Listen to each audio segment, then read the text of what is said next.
Good evening, ladies and gentlemen, children of all ages, and everyone else that's not covered by all of the above. My name is once again Scotty Rattlegun Rankin, here for another Sunday night broadcast of the DSL Welding Services V8 Supercars. Penultimate round tonight here from the Twin Ring Motegi course in Japan. Next week we'll finalize the championship. Before we get there, we've got to set ourselves up for what's going to be an epic finale. Alongside me in the commentary booth here tonight, Shibby Howard will be behind the cameras, but we've got a special couple of guests in the commentary booth to kick us off here tonight. Co-commentator will be Mr. Steven Sinkovic, who's handed up the wheel. Probably a smart decision for everyone else that's trying to circulate out there. But alongside of me for Prostate Cancer Awareness Month, the most important one we're going to introduce here tonight is Greg Johnson. Greg, do you want to take it away here, mate? Yeah, thanks, Scotty. G'day, Steve, and everyone out there. September is Prostate Cancer Awareness Month. My car and all the logos behind me are supporting the Prostate Cancer Foundation of Australia. Reason I support them, I was diagnosed with prostate cancer just over 2 years ago. My GP had been monitoring my blood tests and looking at the PSA levels, and decided that I better get something done about my levels. They were up, they shouldn't have been. So went through all the checks and had to get my prostate removed. It's not the best thing in the world. It's certainly not the worst thing in the world. Prostate cancer was detected early, and by having it removed when I did, that means I'm still here to get out on track and have some fun and go racing. Part of the thing that I do with my racing is to support the Prostate Cancer Foundation, hopefully raise some awareness, talk about it with some of the other drivers. The big message across the back of the car: get checked. It really is important, and it's an easy test, something that anyone can do, any guy can do. Just ask your GP to do it. One of the other things that I can do to help prostate cancer awareness, I have a fundraiser page which is up on the screen at the moment. Money raised through the fundraiser page goes into the Prostate Cancer Foundation of Australia. They provide some really good services. They have prostate cancer support nurses, and they have nurses in the hospitals that are trained in supporting prostate cancer patients. The nurses that I've had to deal with at the Casey Hospital in Melbourne have been excellent. They have all the knowledge. They let you know what's going on. They keep in touch with you when you need them, and they're always there when you need them. So, some of the money that we raise goes back into helping those people to support the patients with prostate cancer. There's also money going into research and things like that, which is hopefully will help us get better handle on prostate cancer. Mate, a few questions for you. Go for it. With prostate cancer, just for people that are probably thinking the same thing, any symptoms or anything made you lead to think that you might be facing prostate cancer, or just purely a blood test? Is there family history or anything like that made you more aware of it than probably others? And for me, there's no family history that I'm aware of. Going back a bit over 10 years ago, I suffered from a bit of anxiety through some things that went on through work. That made, just things like the basic train trip to work was a challenge to me. I had to, sometimes stop, get off, go to the toilet for no reason that I could think of. And things like that. Just thought, well, I started having a little bit of a look at it. I thought, well, why is this happening to me? What can I do to find out a bit more? So I thought I can get a prostate check, just a blood test to find out if it's a problem with the prostate. At the time, the GPs didn't think there was any real dramas there, but 10 years on and doing a regular blood test, because I have high blood pressure, I have the regular tests to keep my medications right. The GP that I saw last, he said, look, I've been back through your latest results and all the old results, and he said your PSA level's been up and down, but Mostly it's been up, and right now it's still elevated. So go and see the urologist and get checked out properly. Yeah, it's not the nicest of tests when you go to the urologist, but yeah, he was pretty convinced straight away that there was something wrong with the prostate. Sent me off to do an MRI and check out a few more things to make sure the cancer hadn't spread. You do all sorts of tests when you go through the process, but it's the key thing with it is early detection. I started my blood tests at 50 years old. I'm currently 61, and you've got to live life to the max, and having some fun out here with all you guys is part of that for me. Every day's a bonus, isn't it? It really is. Look, for some people, it really is. For me, the early detection was, made me sit up and take notice and say, rightio, we've got something to deal with. I mean, when the surgeon rang me after the biopsy to tell me that I had prostate cancer, I'm driving down the Princess Highway through Hallam, doing about 80 k's an hour, and he says, your Gleason score's this, and this. It's a 7. So that means you've got prostate cancer and we need to operate on it. And I'm thinking, yeah. And he's telling me all sorts of stuff. And it just went in one ear and out the other at that stage. And then the phone call the next day from the prostate care nurse. I went through it with her and told her, where I was when the surgeon told me. She said, right, this is what's going on. Gave me all the rundown on it. Gave me all the information that I needed. And for me, it was a pretty easy decision. After talking to the surgeons and the prostate care nurse, that the easiest way is to have surgery. And in my case, the whole prostate had to be removed. Some guys are lucky enough to have not all of it removed, that they're able to take the enough out so that it's safe, so that the cancer is not left behind. But in some cases, you can't do that. You've just got to take the whole thing out. It has a few drawbacks. The other thing that I guess is really key when you're going through something like this is the mental health as well. Because I mean, positive outlook on life and everything like that's really crucial, I guess, when you're fighting any sort of cancer these days. Because I mean, there seems to be a new one coming up on the radar every month. There's something new that we're finding out there. How did you handle and deal with that? Is there, was the nurses your shoulder to put your head on? Family? The nurses were really good. Especially early on. The two nurses that I dealt with at Casey were really, really good. They, told me what was going on, told me the things I needed to know when I asked the questions. And, if you needed something, you just give them a call back and they'll go through stuff with you. They might be busy with someone else, but then they'll give you a call back. So they were really good. But for me, I looked at it and I thought, I've seen my mother pass away from motor neurone disease, and her outlook on life was pretty positive. She got down a few times, but mostly she was, I've got this. There's not much I can do about it. Just get on with life and keep doing it. For me,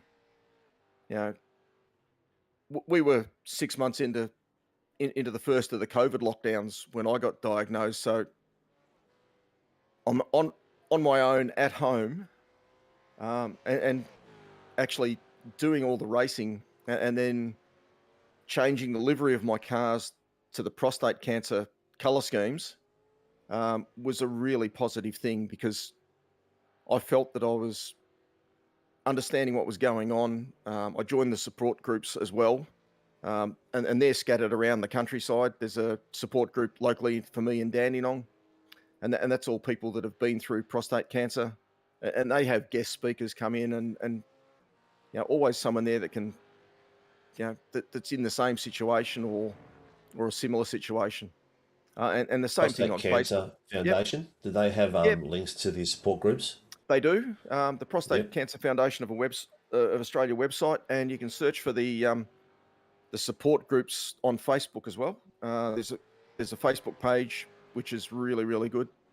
Lots of people pop up there that have just been diagnosed, and with lots of questions about what's going to happen to them, what things can they do. For me, they provide you with a lot of information really early on, the Prostate Cancer Foundation, and use all the research and all the material that's available. I was able to prepare myself for surgery really well. I thought, right, I've got to lose a little bit of weight. I was carrying a few too many COVID kilos. Who wasn't? Who wasn't? Yeah, that's right. So I dropped a few kilos. I was out on my push bike every couple of days. I'd walk a couple of Ks around the lake at the end of the street. And I pulled off, I pulled my weight down by 5 or 6 kilos. And I was down to nearly 90 kilos, which is, for me, is really, really good. And then that made it easier. The body, I was a lot fitter, physically fitter, ready for surgery. So there's lots of things you can do. Lots of support groups are out there. And, as I said, one of the things that I'm trying to do every time I get on track is raise awareness. My fundraiser page is back active again these days. Each year they shut them down, and then you just reopen a new one and start it all over again, and try and do a little bit. One of the other things that they do is a thing called the Long Run for Prostate Cancer, and people walk 72 kilometres or run 72 kilometres during September to raise funds for prostate cancer. When I was first diagnosed, before I had my surgery,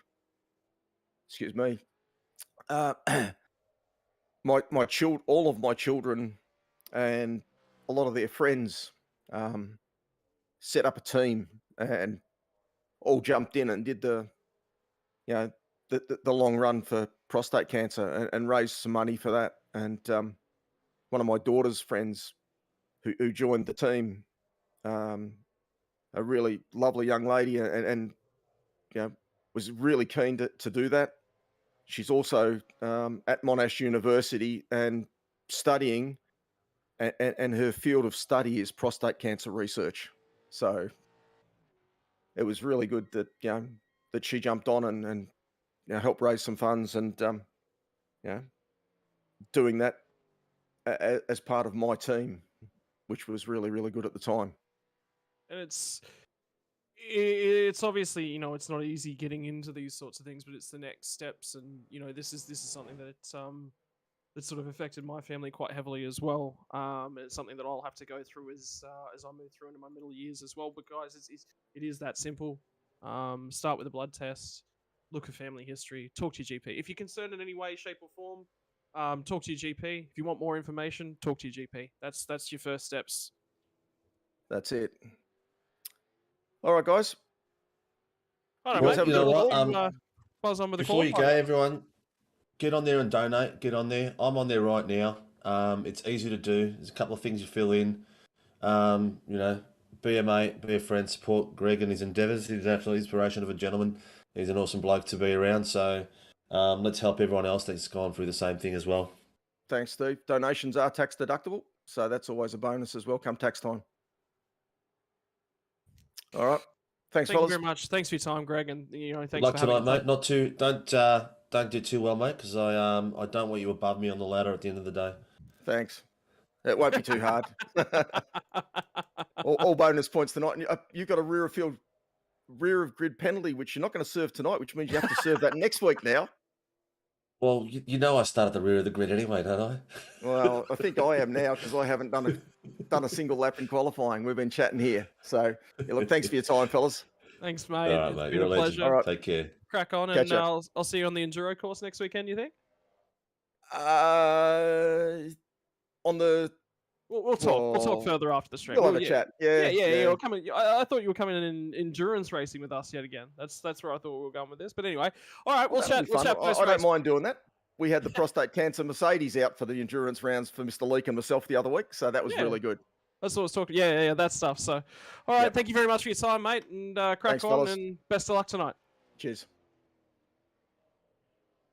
Ladies and gentlemen, Greg Johnson bringing us to the end of qualifying. Stephen, thank you very much for joining me, obviously, as well, here tonight. We're going to have a difficult race to get ourselves through Twin Rings Motegi. It's tight, it's tricky, it's twisty. How did you find yourself going around here in the TCRs the other night? And were you in the Porsche Cup on Thursday as well?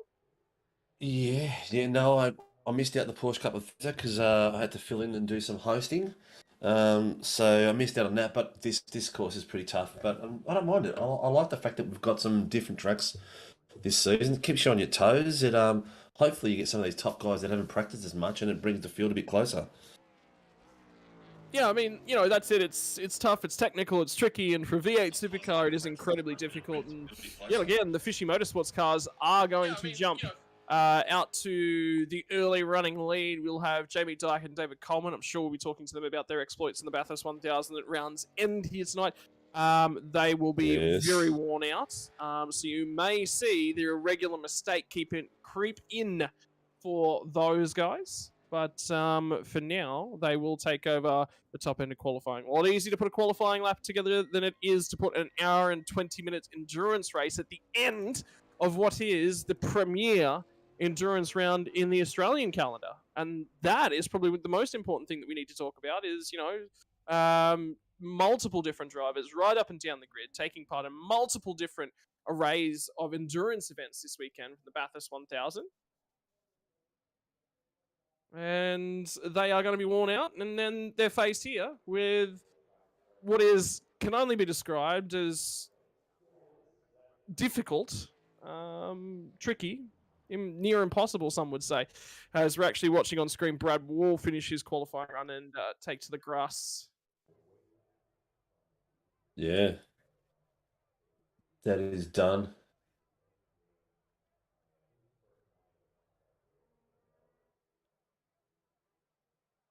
So, qualifying now run, done, and decided.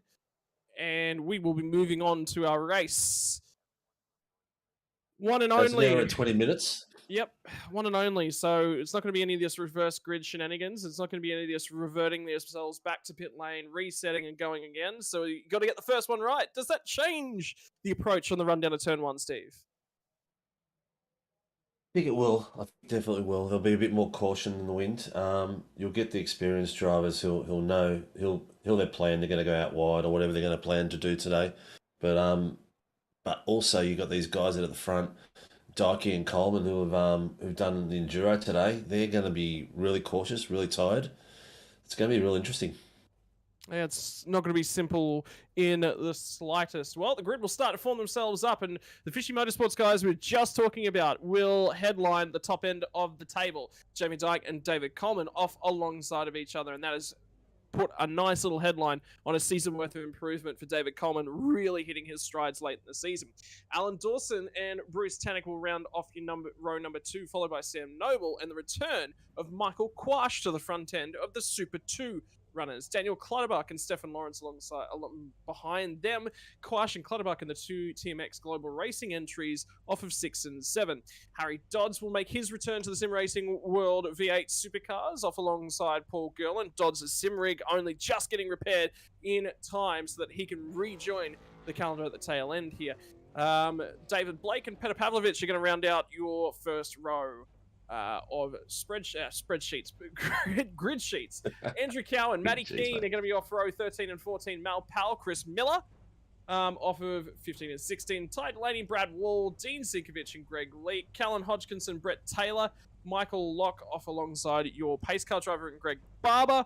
We'll throw over the page once more to round us out as Greg Johnson. We heard all about him during the qualifying session there. Dylan Thomas, the other safety car driver, alongside him, and yourself from the rear, Steve, obviously not going to be participating. That would be a little bit too far beyond you, but Kai Turner will round out the grid. 26 entries minus yourself, Steve, so 25 entries will take to what is essentially a MotoGP course. We're about 5 seconds away from the starting procedure being initiated, and here it comes. Penultimate round, one more to go after tonight. The revs start to rise. The run to turn number 1 is about to unfold. Who is going to get it right? And there's Fishy Motorsports who is getting a really good launch, but the guy that gets a great launch is Bruce Tannick. All of a sudden, there's going to be Alan Dawson slotting back into 5th position, and Lawrence will try and steal one away down the inside of him. We'll see if he can get it away from his teammate. The right sim racing boys will settle it all back in. Who's going to come away with it? Who is going to be the faster one in the early phases of this one? It looks like most of the field have gotten their way away and will settle themselves down on into the run into turn number 3. They'll have settled themselves down. They'll turn and they'll start to head back up towards the center of the track. A lot of turns, a lot of twists, lots of directional changes, and the guys are already trying to settle themselves in. Steve, a little bit of guys just backing themselves down, settling in and having a nice run early on. God almighty. It's a tight field all the way through, and just, you notice how many spots Dawson lost, 3 places in that? He just looks like he bogged up on the takeoff. Yeah, just on the run down to turn number 1 alone, he was just not going anywhere. And I think he is still struggling to try and get that thing settled back down. He's finally gotten away in front of his teammate. But that running order early on has shuffled itself around. It'll be Clutterbuck that got through on both him, I think, and no, Clutterbuck, I'm not 100% sure, did get through. But those TMX racing entries, they are fast starting. They are. Looks like someone on the DS, one of the boys there, looks like Brad. Oh, no, Brad's jumped a few spots up the field. Yeah, I think he's gone down the inside here of Paul Gerland. So Gerland's going to have to defend. No, I think he's already got it done. No, that's your brother. That's Dean, yeah, he's down on the outside of Dean. Oh, Dean's on the inside, Brad on the outside. Smoked it up a bit, Dean. Looks like he's going to get the run in. But, yeah, as you expected, they're going to... they went a bit soft on each other there. They always do, just a little bit, don't they? Yeah, they're just happy that it's not me there punching them out of the track. Well, Andrew God, so Coleman's just set the fastest lap already, so he's going for it out there. Dykey's dropped down to 4th. What's happened there? I must have missed that while we were watching the Yeah, I think so as well, because he got a reasonable launch initially, and then something he was sitting right behind him. And we're looking a little bit further back down there at Dodsey as well. I thought there was Cowie on screen there for a moment. No, it was Dodsey. Yeah, maybe a bit of fatigue for Dyke, and made an error somewhere that we've missed. But pace still looks good. We might have a quick snapshot of it. Yeah, good news. We will be able to bring you that one as well. Don't forget, big shout out to Melville Corporation, who proudly bring you the pole position for Jamie Dyke, and this will be how he threw that one away, at least to start off with. Looks like a replay of Kai Turner. That's not necessarily working. Okay, here it goes. So that'll be Bruce Tannick down the inside, because Tannick got a great start. Oh, he picks up the grass on the exit. Yes. He's just held that. He's done well to hold that. He's done real well to hold that. So it'll give him a lap or two to get the heat back to get the tyres back to temp, and he'll be right on Bruce's tail again. But I was looking at the ladder earlier tonight. Jamie, Alan, Dawson, and Stefan Lawrence are all sitting there within the league. The win tonight could change the position, no worries at all. And Stefan Lawrence has come from Super 2s the season before last, and established himself as a Super 1 driver in the last 2 seasons really well. I think it's also important to note as well how good the two Riot Sim racing drivers have been. They actually lead the team's championship. With the resurgence of the Team X drivers late on, they've managed to jump themselves down into P number 2. And a reminder to the viewers at home that it does not matter which class you're in. They're all competing for the same team's championship. And it's been really 100%. good to see that go head-to-head and quite closely contested as well between Super 2 and the Super 1 guys. 100%. And it's good. I mean, nothing against the Fishy boys, but it's good to see it's all been mixed up a bit this season. I think the boys have been very committed with racing that they're doing out there, and they're still rocking up every week. And some of the other teams have just picked up a pace. Right, Sim Racing first in the teams, TMX second, Fishies are in third. Yeah, SLM Motorsport in 4th, and Team SRW in 5th. So Paul Gerland and Brad Wall are actually done a really good job.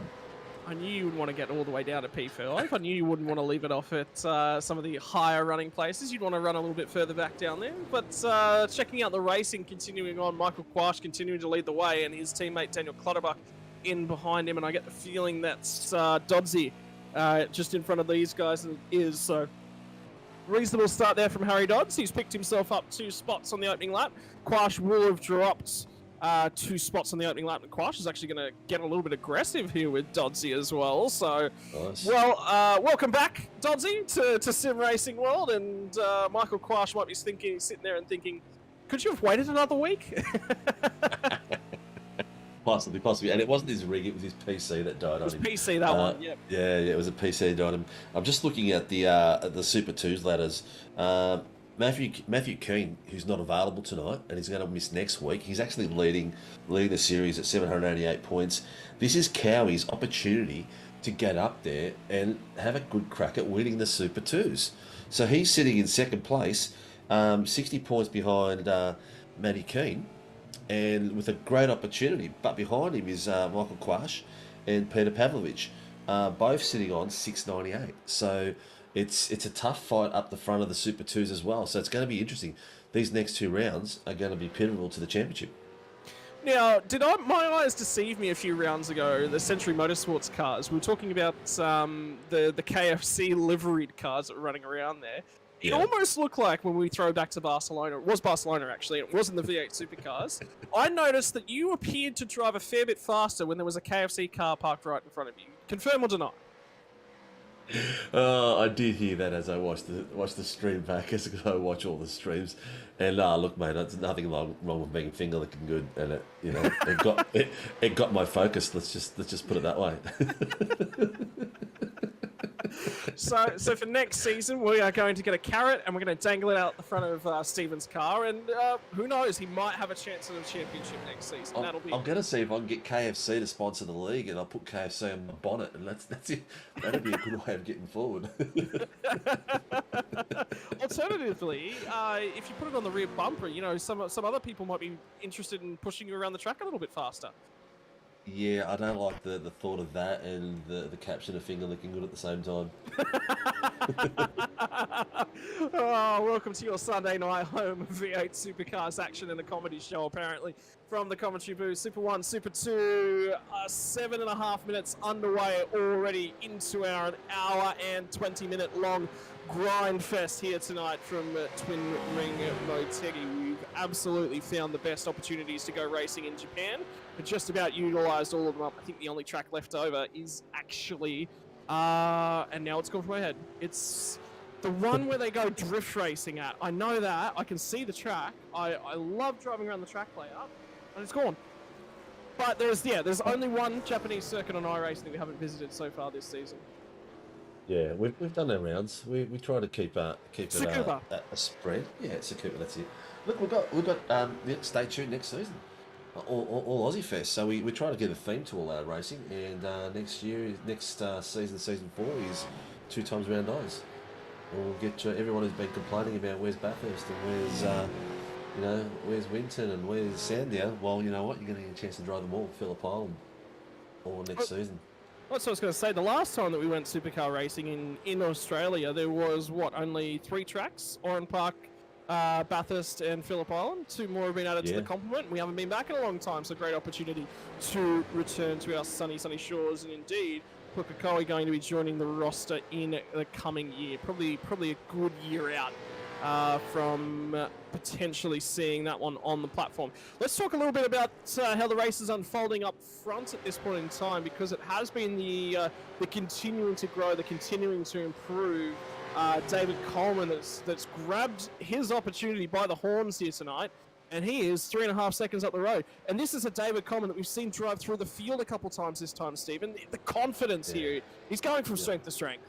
Let's just hope he maintains his pace, and he's had a few spins in the last few races. Maybe just a little bit of overdriving, trying to catch up through the pack. But now that he's out front, hopefully he can set a pace and just keep the groove going. But that's one of the most important things as well, is we were just talking about giving yourself something to focus on when you're out there and when you're driving. It's so much easier when there's a car right in front of you to sort of keep your eyes on it. I want to get a little bit closer. I need to manage my pace to be this level. David's not managing to something that's out through his windscreen. Yeah, no, exactly. And you know what? I'm just watching this. The way these second, third, and fourth are fighting at the moment, you wouldn't think it was a long race because they're leaving nothing out there at all. They're bumper to bumper within a couple of tenths of each other going through.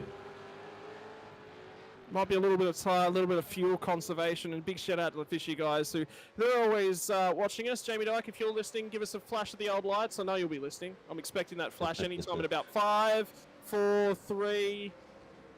No, he's It's focusing, coming. mate. He's focusing. And before I said Matty Coon wasn't here tonight, he actually is, so my bad. I thought I read in Discord that he wasn't going to make it tonight and next week, but there he is in 5th place for the Super 2s. So he is got Cowie right behind him. Mate, So, that's...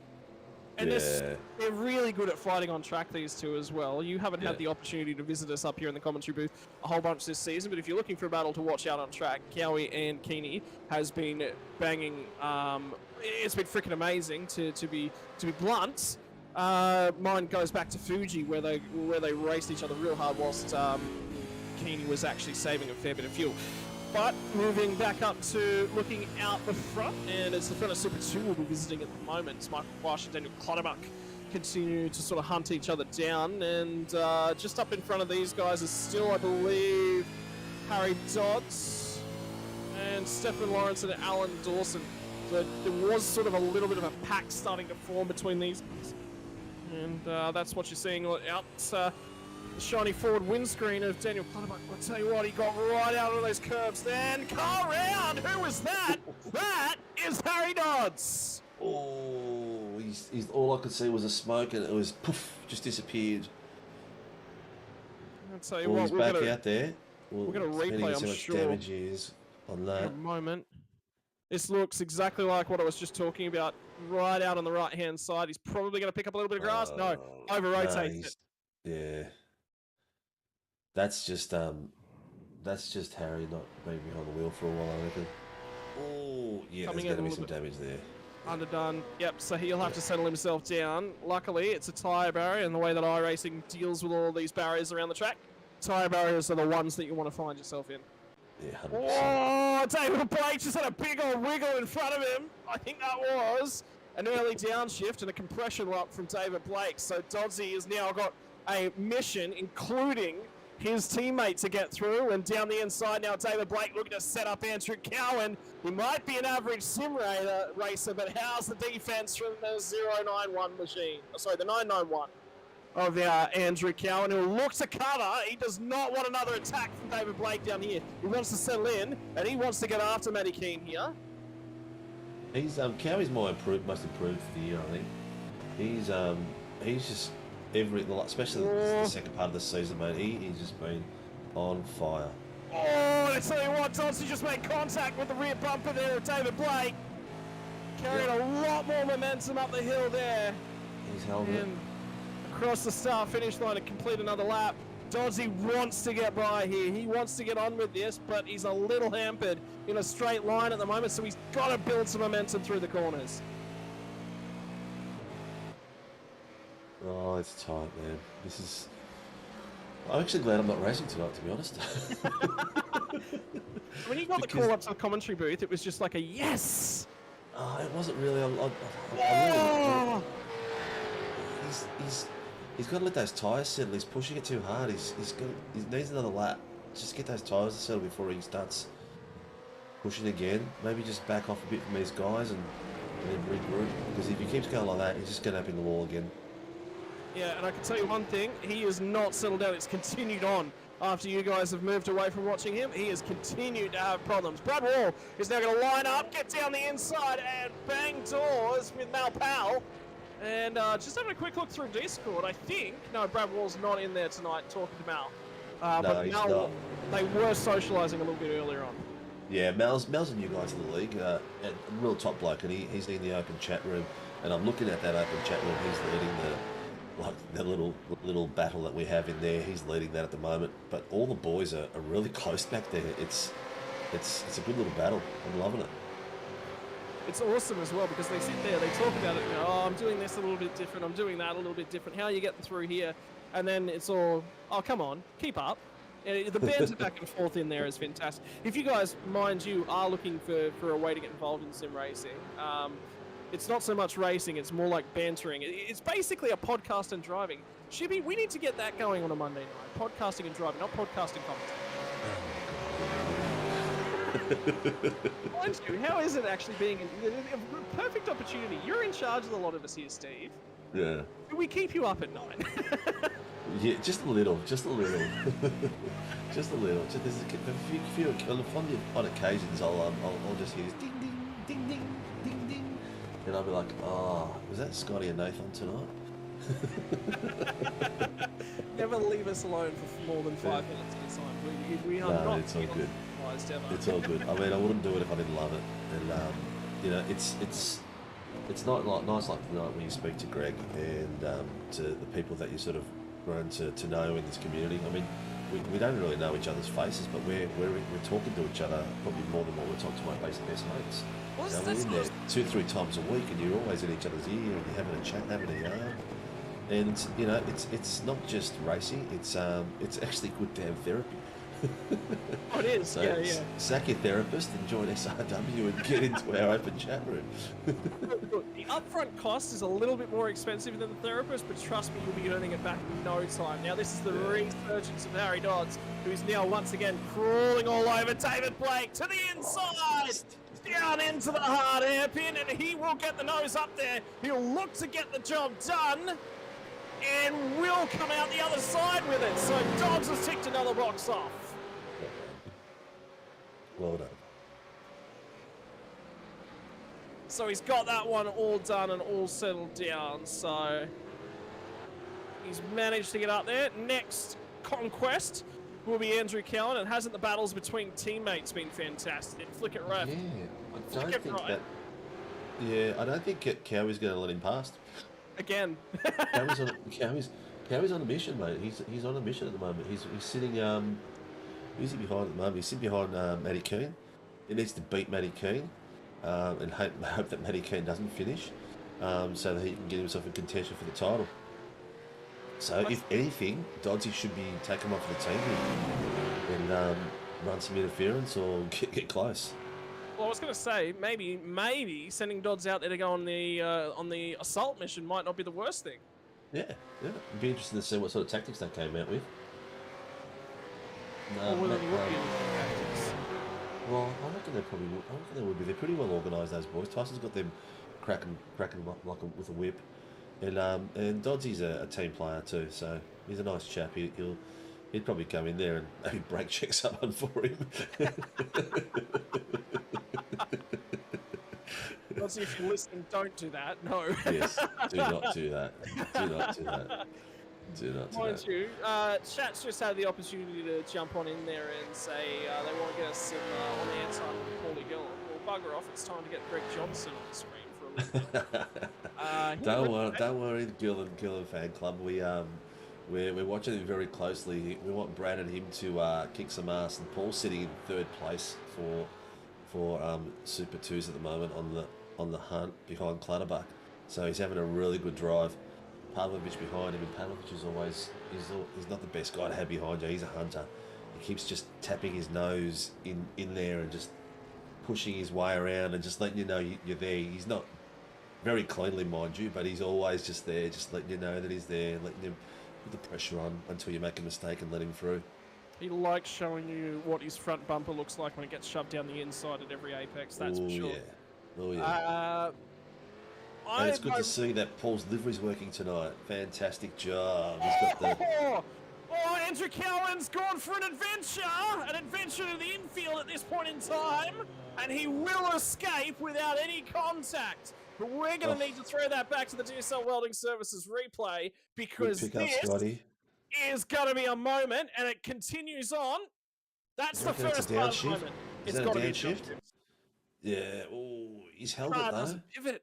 Wait, just wait. Just wait, that's not the end of it. I saw it all from on board from Harry Dodds, and he's gone again as he tries to catch the car. He hasn't tried to point it straight and continue and just catch it and continue it. And then that's the aftermath that we caught up of it. So he'll lose 2 spots, and this will release Harry Dodds to go and have a crack. Here we go. Well, that changes a few things again. It's going to take him a bit to get those tyres back. Tell you what, that's probably been the weakest thing that between both Dodds and Cowan. The one thing that they've probably needed to work on just a little bit is learning when to let them settle. Yeah. That's their weakest aspect. You again throw back to Fuji in the battle that those two had all race long, and it just broke out into wheel spin about halfway through all those stints. So let's put Doddsy back. Dodsy's back up to 7th now. In the Super Ones, in the Super Ones positioning. Yeah, I was just about to say, Paul Gerland fan club. Where's Tate tonight? You rarely see Paul Gerland fan club without Tate making a wild appearance, and now it's going to be Dodsy's turn to throw it sideways, and this is going to be a catch. I don't know if we're going to be able to grab this on the stream, on the replays, but Doddsy went into the last 2 corners at 90 degrees to the track. Check this out.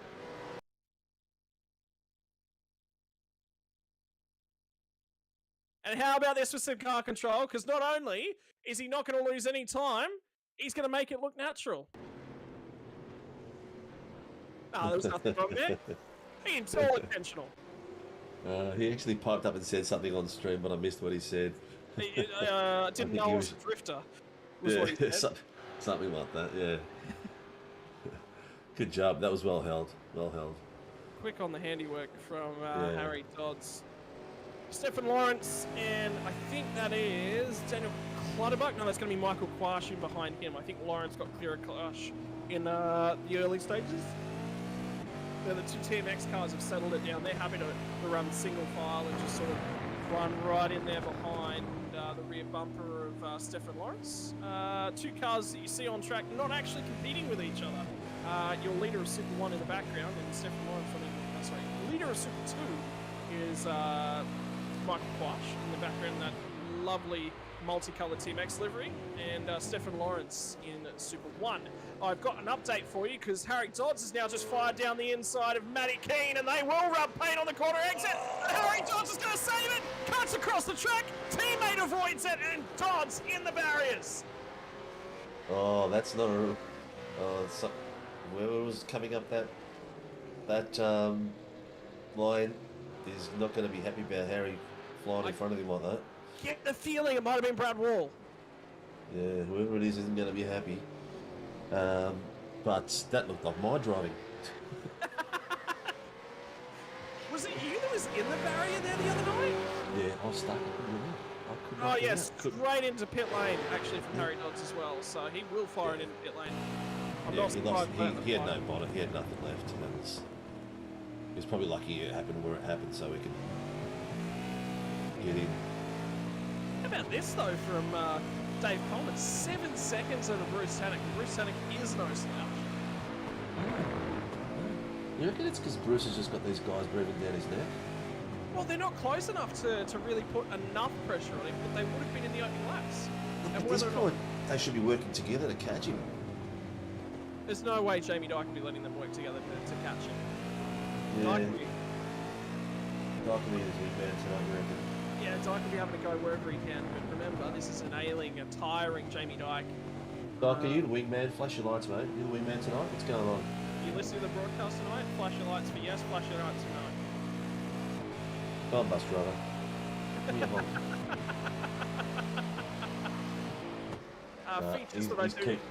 He's keeping his cards close to his chest tonight. He's definitely keeping his cards. Oh, Tate Jones is on. Deacon's on. Here we go. Yeah, the whole family's there. It's good to see Tate. Like, everyone else has got the name of Gerland, and Tate's just over here, just apparently workmate with Gerland boys too. So it's not just a family gathering. It is an open slather, open over here to just watch Paul and tell him all about it when he spins the car tomorrow at work. Yeah, well, he's on screen now, so let's see that. Yeah, there we go. Happy. I'm actually adopted. Well, you know what, mate? He's part of SRW, so if he's your family, you're my family. Oh, Here we go, Cow. He's just back in the groove. Looks like there's a lot of tailwinding going on. Yeah, lap 14, tyres are going to start feeling here. Mate, me driving a V8 Supercar, and I'm pretty sure you driving a V8 Supercar, that happens from lap 1, not... it's the whole way through the stint, that's not... Yeah, true. I'm wiggling it all the time if you know red food.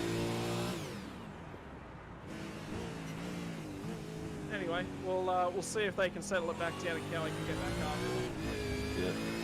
So Paul's sitting, there's a bit of a gap between Paul and Alana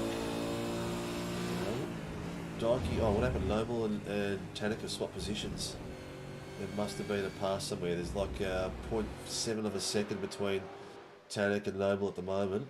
They've swapped somewhere, and now looks like they're going to try to...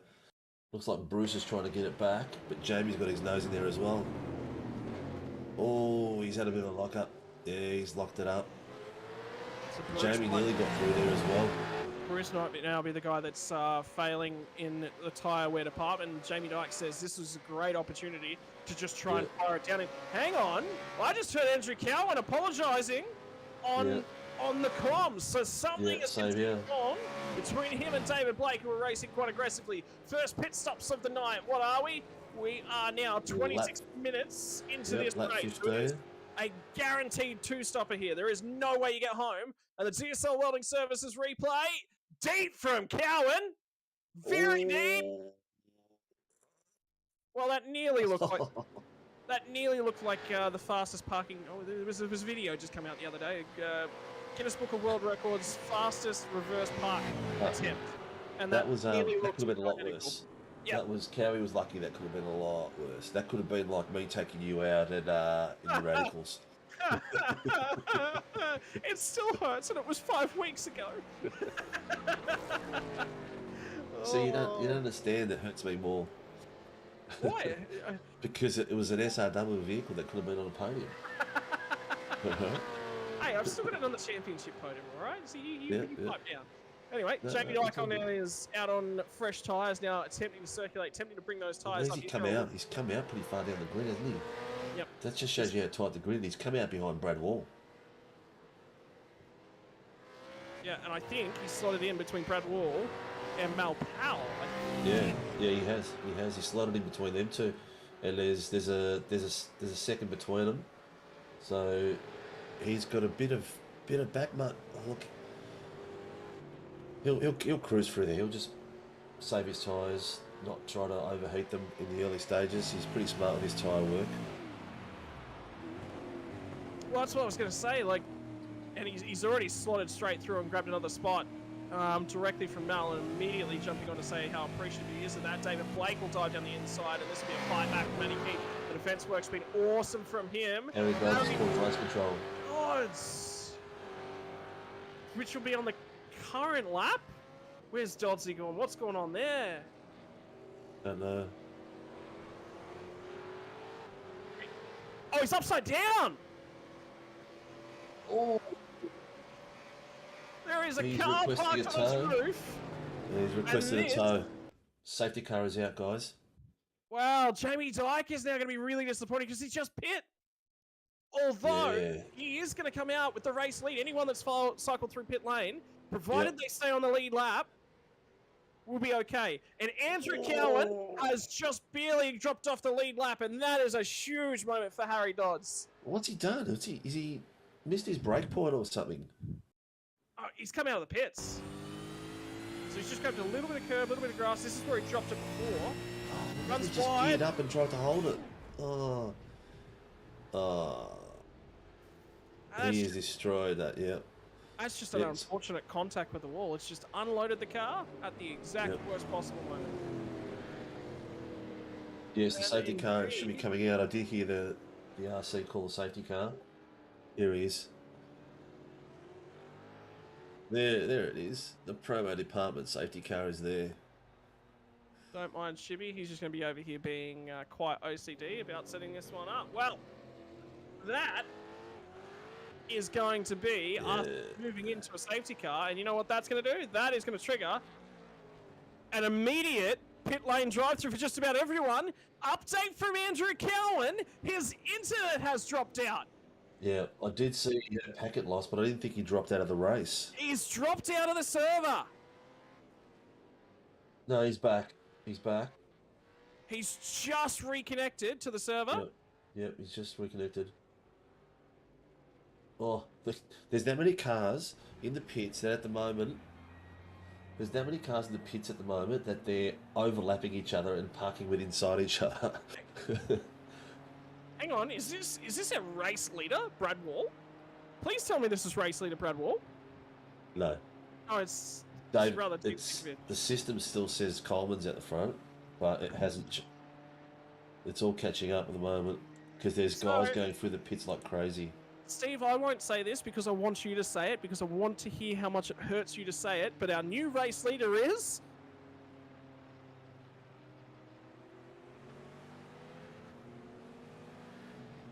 Okay, so no, it's not race leader. Never mind. I'm glad I didn't make you say it. That would have... I'm not going to comment. I spooked you there for a moment, though. Yeah. Dean's sitting in 15th at the moment. So No, I'll tell you this, 16th. for the guys that are watching along at home, why does it get confusing when we get into this sort of a situation? It's because everyone's diving into pit lane at different times. And Yep. Jamie Dyke is going to come out ahead of all the other cars. Yeah. So he will clear Sam Noble, and he will It looks like clear... Dykey's sitting in 4th. What's gone on to Bruce Tannock? Bruce Tannock is a mile down the order. know. Unless he's gone around the second time round, I don't know. He's in the order itself. He's sitting in 5th. No, where is he? Sitting in 12th. 12th. So it's going to take us. I reckon it's going to take us another lap to get this order out there. Bruce Tannock is sitting where? He's in 6th. So that's worked out really well for Jamie Dyke, but not so well for just about all the rest of the competition.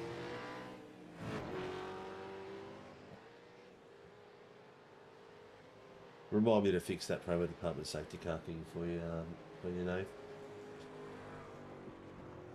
Just the background, but I'm loving it. It's I'm sorry, but if we're gonna get KFC to sponsor us, you can't say that.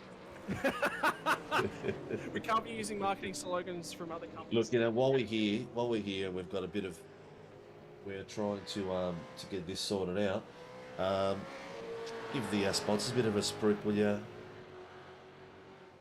Scotty? No, unless you pay me. Oh wait, you do pay me. I do want the Warren and Brown tool ad once again. Yeah, Warren and Brown have given us a new ad. It's pretty sexy.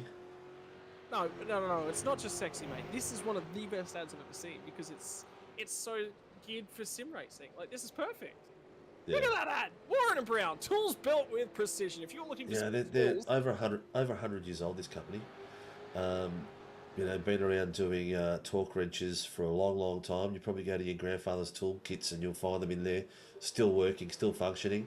But they're also really high up there in the IT part of the world, manufacturing products for Telstra and the likes of that for I'm not even going to get into it. Have a look at it online.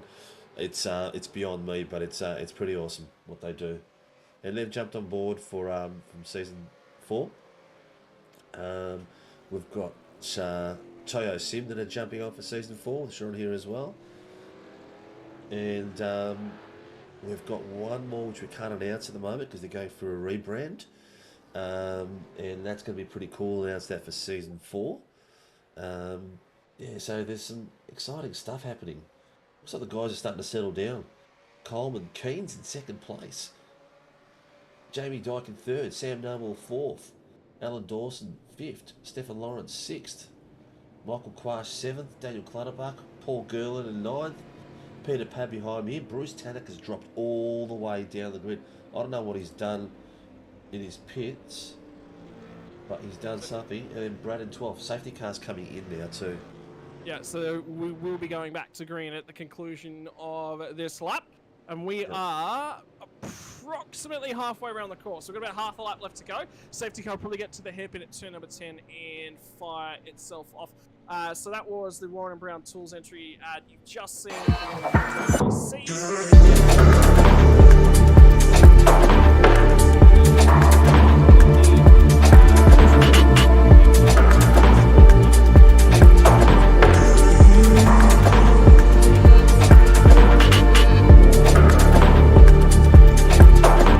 market at this point in time. If you want to get in contact with somebody to talk about how to upgrade your sim rig, number one, Pagnian Advanced Simulations will get you there. And that one on Don't forget our round sponsor, Mr. Dragon RC, who have been supporting us since day dot. I have. Alright, so we will be back green at the end of this lap, and that is the GT4 attempting to pull away from a horde of V8 Supercars. As you can see, not all that quick, the GT4s, and that is a car that will be debuting in its SRW competitive functions as of next season as well, Steven. So we'll be moving into GT3s and GT4s on a Friday night for a combined multi-class race. We have, and it's going really well. There's already like 20 entrants, so it's ridiculous. We knew the GT3, GT4 was going to be good for us. We've been holding off because we've been testing things and putting other leagues in, like the dirt, the NASCAR. So we've got a standard progression what we do, and that was going to be next. And it's coming across really well. But don't forget, after the season's finished, between the gap, Sandown 50 laps, retro liveries. Hey, these guys are off. They are indeed. And I was just about to say, look at who is sitting in P2 in this queue. It's Matty King. Matty, I reckon he's been fuel saving this whole time. And now he is close. He's only a couple minutes away from making the halfway mark of this race. If he can get another 3 minutes out of this fuel tank, he will make it to halfway. And from there, he's only going to get 40 minutes out of this fuel tank. But he's got to get past halfway with a safety car period. And Jamie Dyke will immediately be wanting to get the elbows out by him. He's not even fighting it. He knows that he's going to make those few laps. I reckon you're spot on the money there. His best bet is not to fight and just to get behind the stream at the moment and just try to get as many laps as he can out of this tank. Well, that's just it. There is no guarantee that there'll be another safety car. That could be our one and only of the night. In which case, I reckon he's got to get to about 45 minutes. So he's only got 35 minutes to do a green flag racing. Yep. Is it doable? Well, Matty Keen's not the only one that's tried a fuel strategy so far this season, but the other one isn't here tonight, Blake Delaney. So can Matty Keen continue to show that he can run the numbers on fuel? This is going to be very interesting. So we'll settle ourselves back in once again after this safety car restart. Everyone is playing kindly, except for towards the back end of everything. As David Blake is going to try and use this opportunity to get down the inside of Tyden Lane. He's lost a few spots in the middle of all of this as well. He will shove the nose down in there in the old Rick Kelly liveried V8 Supercar. Look, I'm not a big fan, but then again, I'm too big of a Craig Lowndes fan to be a fan of that livery. The livery's great. I just don't like what happened in that season. Okay. Have I shown my true colours there, Steve? I'm sorry. Yeah, mate. It's all good, mate. We're all allowed to have passion about what we do. Who's that? Bruce Tanek. That is Paul Gerland directly ahead of him. So Tanek continuing to try and charge back through. And this is important as well because Paul Gerland has lost a spot out of all this. Well, I mean, Matty King's still to make a pit stop, but they're all trying to get back up there and get back past him. The whole field at this stage has one more stop to go. Can Matty King keep it to one stop, or will he have to get a second one? And Tanek, late on the brakes, later still down the inside, just be able to record on Paul Gerland, and that'll continue to the other side. Underneath the bridge, Gerland will lose the spot to Tanek, and he will get the pass complete. That was late from Tanek. That was a bump and run, wasn't it? That was like throwing right off balance, and no comment. That was a hard one to watch. I'm sorry, as an SRW driver, that was a hard one to watch. And you know what? Paul's had a great run to the season. He's kicking ass in TCR as well. But what you don't know, a fun fact about Paul is that he still races go-karts, and he's just updated his livery on his go-kart to SRW go-kart with DSL sponsor on it. So it looks pretty cool. Ladies and gentlemen, sim racing world, moving out of the sim racing world into the real racing world. Does that mean we're due for a rebrand then, Steve? Because we've moved past sim racing world? No, we will always be the sim racing world, SRW, but we'll always expand, right? It's a brand that will just keep growing. We just ignored the S in sim racing world. Ask Nathan after you get off cam. we've always got something that's brewing in the background, you know. Here we go. Down the inside now, everyone is starting to try and fire their way past Matty Keane. So now let's go P1 in Super 2. That's P number 2. And then Bruce Tadek's the next one on the road, and he'll try and get by as well. But Matty Keane's still down the inside on the run down here to turn number 3. They'll flick it back to the double apex left-hander, where we lost Harry Dodds just before in this evening's action. The trigger of that first and only safety car thus far. Bruce Tanek will want to get through there because every second lost behind Matty Keane is important race time. It's going to come to the point where Matty Keane's lost that many pace positions on track that it's going to be detrimental to his as well, unless he can guarantee he's going to make it all the way through. I was going to say, he's going to come out guaranteed now in clean air. So you reckon he's got about, what, 4 minutes before he needs to pit? So another, what, two to three laps? Well, he's made halfway. Anything from now that he goes extra is a win. Yeah. Anything now from extra is a win, and it's him just guaranteeing home. As Bruce Tanek is trying to get down and get past Daniel Clutterbuck and get out of there. Clutterbuck's going to continue to try and defend it down the inside. No, he yields that one. That is the yield from Clutterbuck if I've ever seen one. He knows that he's going to let Bruce go and try and slide him behind. So Cowie's back on the grid. He's in front of Dodgy. Cowie's 2 laps down, Dodgy's 5 laps down after that big repair in the shunt with the wall. Ty Delaney has gone up to 15th, above Dean. Yep, big winner. Brad Wall's still sitting in 12th, so the fight at the back end is still pretty hot. Paul's sitting in 10th now. And Matty Keane into pit lane at 42 minutes into this race. He has now got about 38 minutes he has to make that tank last. But if he can, I think the rewards are going to pay off for themselves. Yep. Not a bad move at all. Not a bad move at all. Because put it this way, he closed up a heck of a lot of time on the race leaders in that. Tell you what, Paul Girl and Pavlovich, there's only a couple of tenths between them two at the moment. They're fighting really tight. Then you look down the stream as well. Then you got David Blake right up on the back of Mal Powell, and at the back markers side of things, our guest for the night, Greg Johnson and Brian Taylor, they're only a couple of tenths on each other as well, fighting as well. So there's 3 of them: Ty Delaney, Johnson, and Taylor. Pretty much bumper to bumper. I will say, I'm continuing to be impressed by Greg Johnson's improvement. I think the word that best describes both of the Gregs isn't you can't teach an old dog new tricks. It's more so don't teach them a new trick.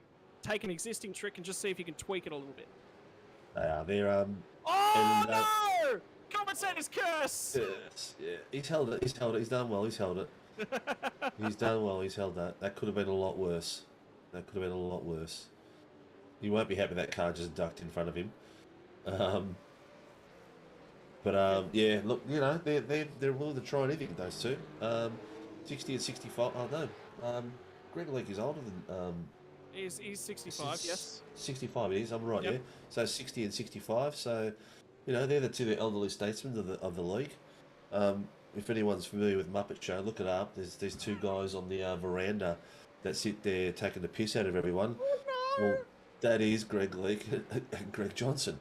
Do yourself a favour and Google it, and you'll have a good little laugh.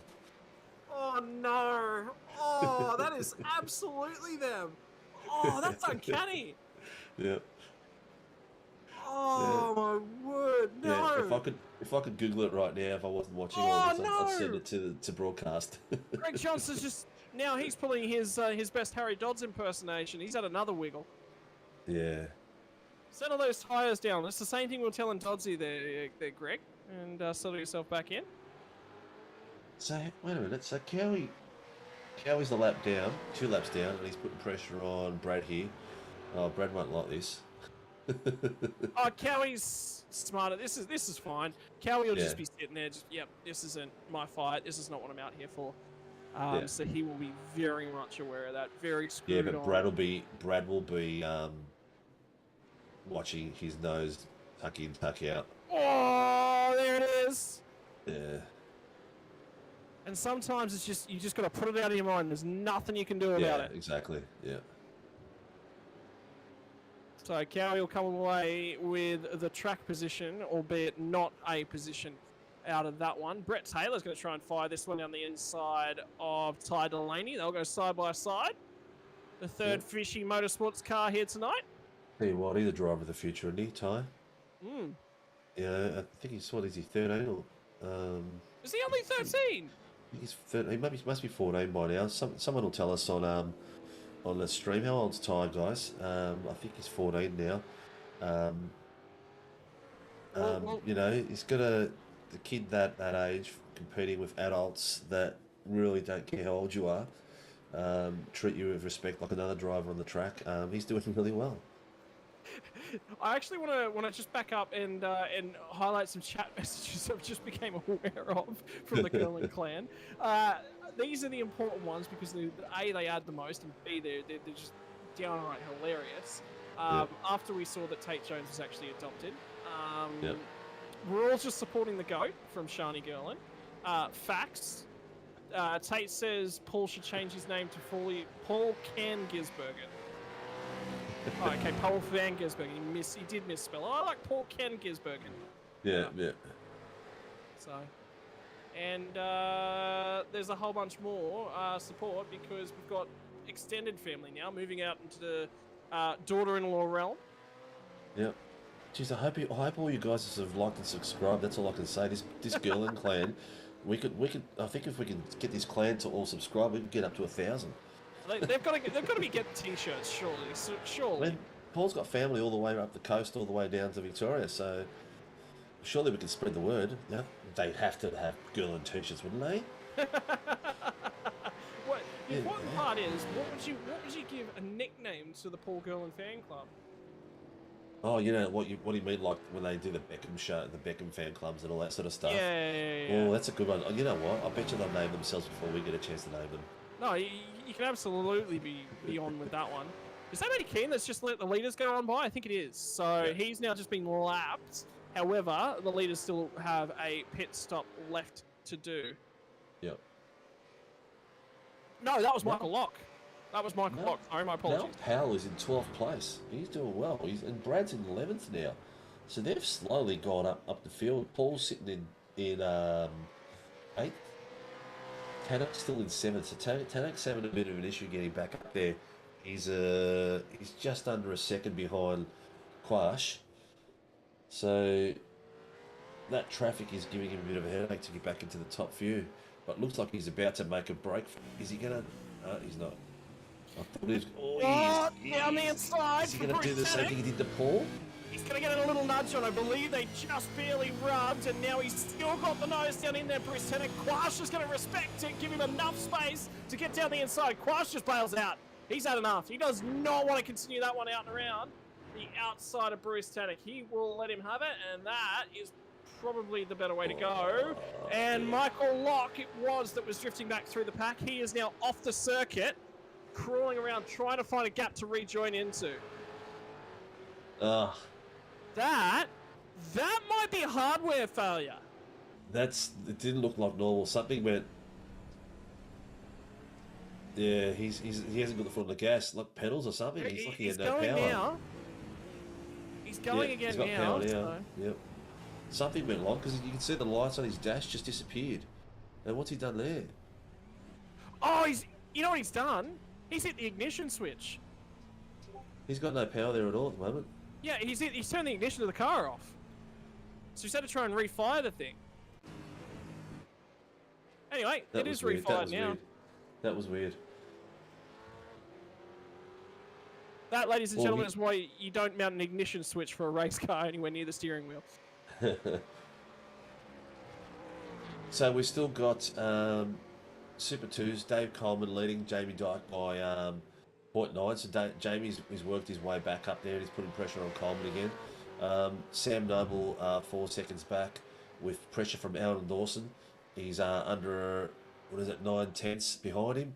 Then a second and a half behind that is Stefan Lawrence and Bruce Tannock slowly catching up. In the Super 2s, we've got Michael Quash and 2.7 seconds behind is Paul Gerland. So Gerland family, pipe it up a bit. Hey, he's made the way past Clutterbuck now, so Paul Gerland has moved up to P2. And Well, he's I have 3.9 figured ahead it out. of him now. I have figured it out. The Paul fan club, they've now got a name that I will dub them, and you'll know this one. You would have heard of Paw Patrol, surely. You've got young children. It's the Paw Patrol. I've ruined Stephen. All right, Stephen's done. He's going to be off giggling in the back of the corner for the next 20 minutes. No, I don't like that one. It's funny, but I don't like it. It'd go great on a t-shirt. God. Blake Good Delaney is just checking in on the junior fish, and there he is on the screen at this point in time. Ty is doing okay for himself, up to P10. He's picked a few spots up. He's doing reasonably well. Quick question for you, Blake. How old is Ty? Because we were discussing it. Is it 13, 14? Well, that one will come to us when... That'll come soon. Yeah. So, and how was the endurance racing over the weekend as well, Blake? Tell us all about that. Male model. I watched the boys today, actually. I watched them watch their stream. Blake's still 13. Okay, there you go. There you go. And you know what? He's 13. I've got a lot of years on him, and he kicks my ass. Yeah, that's what I was about to say. He's doing a bang-up job for a 13-year-old. He's doing a great job, mate. He's awesome. I actually got the opportunity to coach I think she's 15-year-old. She, by the way, on Oval Saturday morning, for her first iRacing event. So that was really cool. Well, she you runs. know what? We've got the junior academy we're trying to get off the ground. Bring her down. Maybe if Ty's got some mates that are still learning, they can come and join the academy too. Unfortunately, she's American. Oh, well, there you go.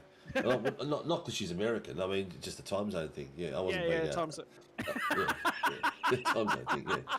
Yeah. And we don't. We'll take Yanks. That was a bit of a slippery moment. Yeah, Mel Powell and David Blake going head-to-head continuously.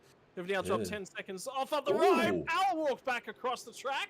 And I don't think David was expecting that. I don't think Mel knew how close he was.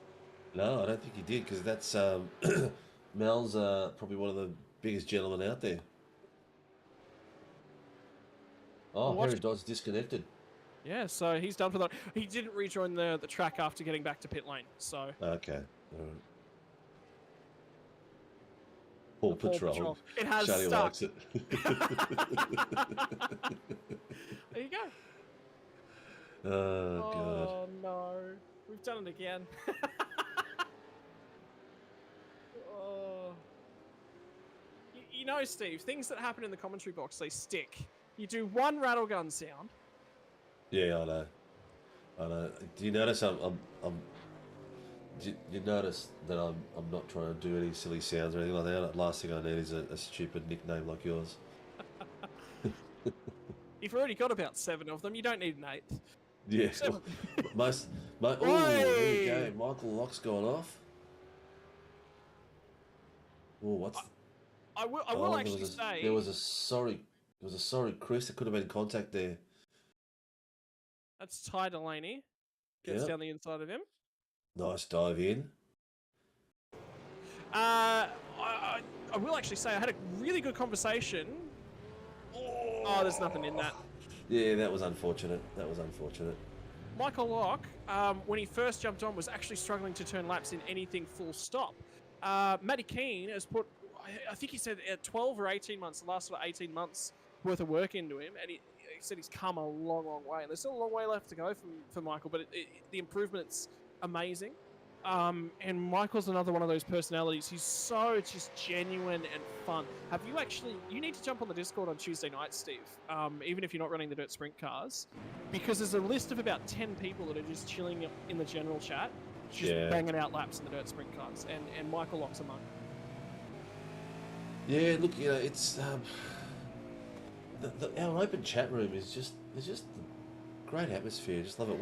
We did a quick session on Saturday night to introduce one of the new drivers for free, a family friend of mine, and he said, "What a great bunch of blokes." He goes, "The best thing was they're all taking the piss out of you, Steve." And I said, "Yeah, I'm there to run it and to get the piss taken out of me." Yeah, exactly. So, ladies and gentlemen, if you want the piss taken out of you, you can absolutely just sign up to assist us further with the league, and we will more than happily provide the piss taking. Yeah. Yeah, look, they're asking for more Gerlin action. He's in second place. He's doing well. At the moment, we're getting some brotherly love here because Bruce is... Taylor is right on the back of Dean. He's improved too, Taylor. No way! Yeah, Brian's improved. Is it Brian Taylor? That is Brian Taylor. I'm just thinking football here. No way. That's what I was about to say. It's David Coleman's birthday. Oh, no, hang on. Are we not going to get sold the dummy? It was David Coleman's birthday last week, and the week before that, and the week before that, and the other 40 or so weekends we've had earlier this year as well. So happy birthday again for the 40th time this year, David Coleman. Is Dykey going to give it to him? I don't reckon. I reckon he's going to keep pushing. He's sitting 5/10s behind him. He's putting pressure on him. Look, you know what? Not to put the moz on Coleman, but oh no, he hasn't done a speed. He hasn't spun yet. Hang the last on. few races I've seen him spun. Oh, hang on. No, not Dykey. I'm looking. We've lost Greg Leake. I think Greg Leake's just about to drop out of the server.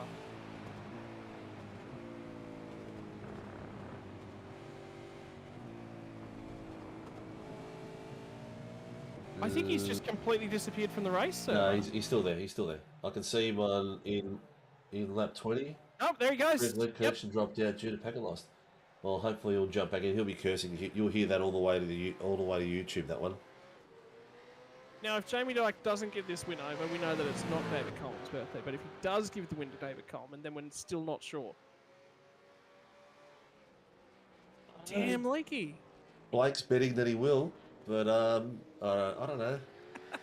What I was going to say before you interrupted me was it's Dave Coleman's having a really good drive. He the last few races he was in a few spins here and there, and tonight he's been really consistent. No issues at all. But look how close Jamie is to the back of David at the moment is ridiculous. I'm more impressed with... Sure, this second half of the race is phenomenal, and it is still a good drive from Dave to still lead Jamie. But I'm more impressed with the fact that he galloped out to a 12 or so second lead on his own. Yeah.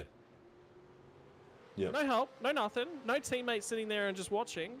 As in, he legitimately went out there, he got it off of Jamie, and then he disappeared. That is, I think, a better drive. That is a mark of David Coleman that is going to contest for a championship next season. Well, you'd like to think so. Where's he now? Not championship. Let's have a quick look at that. Dave Coleman is in 4th place. So he's sitting on 619 points. With Matty Kearney in front of him, Stephen Lawrence and Alan Dawson. So this isn't really going to... If Jamie finishes second, it's not going to really damage him as far as championship points is concerned. It will be good for Coleman because he'll be up there just under... He'll drop him up to 3rd depending on how Lawrence and Keane go. So he could get up to 3rd place in the ladder. Well, Lawrence is running in P5.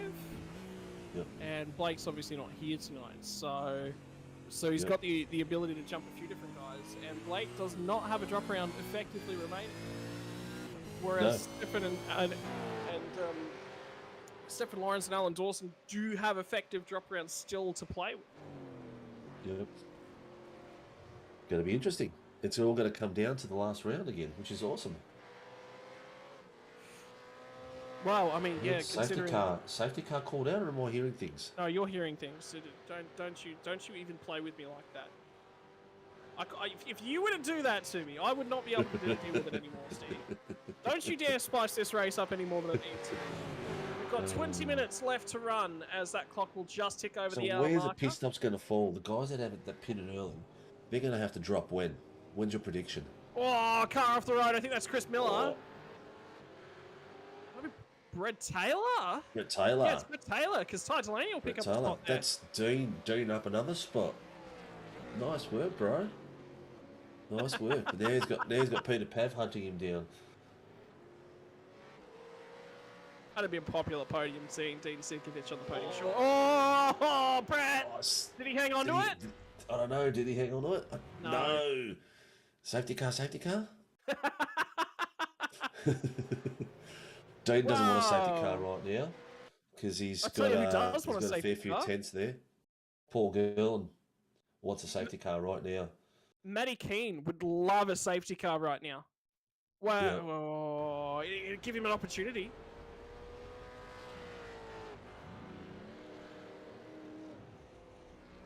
So there was an incident between Brett Taylor and Dean Sinkovic on an earlier lap, which has now been ruled as no further action. And blink and you'll miss it. Jamie Dyke. Is that Dyke in the pits? Is his blink in the pit lane. Just as we spoke about it, the pit window just opened on him. So it's going to be this is where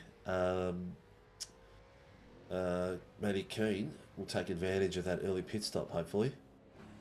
And Sam Noble's going to jump back out immediately behind Jamie Dyke. So I wonder whether Noble has to take in tyres here. And he's just come in for a splash of fuel and get himself back out there. What's Coleman's plans? How much fuel's he got? When did he pit? You've got to surely you can't run the same strategy. Let's pull a Ferrari here. And the other don't pull a Ferrari, man. That means one of them's going to be stuffed because they're going to put him on softs now, are they? Sam Noble's going to tie down the inside and pick up another spot back away on the racing surface. Will be from, I think, Daniel Clutterbuck. Indeed, it was. David Kirby's just gone and Dyke is picking up a refill on his Dare Ice coffee. That's a bus driver's drink, isn't it? And here they come. Everybody else is now diving back down. No, sorry, my apologies. It was Sam Noble. I was watching a replay of Sam Noble getting down the inside. So where have they rejoined in relation to Matty Keane? Coleman's up front. Stefan Lawrence second. Michael Quash third. Paul Gurlin fourth. Jamie Dyke in fifth position. Sam Noble sixth. Daniel Clutterbuck seventh. Alan Dawson eighth. David Blake ninth. Bruce Tannock in 10th again. Bruce having an off night tonight, man. Peter Pav 11th. Dean Sinkovic 12th. Ty Delaney up to 13th from 17th. Dean up from 19th to 12th. Time to start talking about your race leaders being in, because that is your new race leader that's just gone by. It's Michael Quash. Everyone else is in the pit lane. Yep.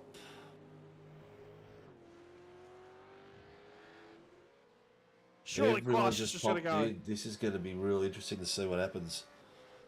Well, Quash hasn't pitted yet, has he? Yep, no, he's continued on. So this could be an opportunity.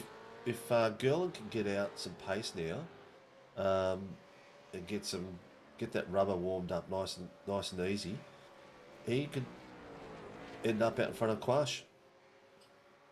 I would dare say that Greg Leake has actually lost power because he hasn't rejoined the server.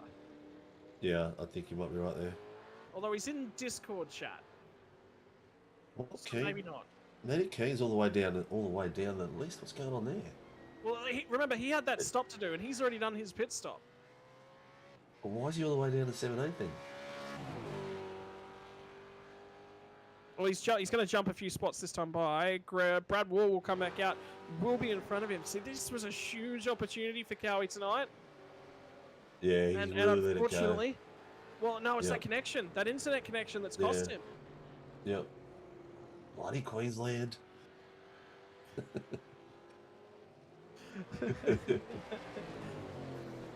Oh, no. Greg Leake's back.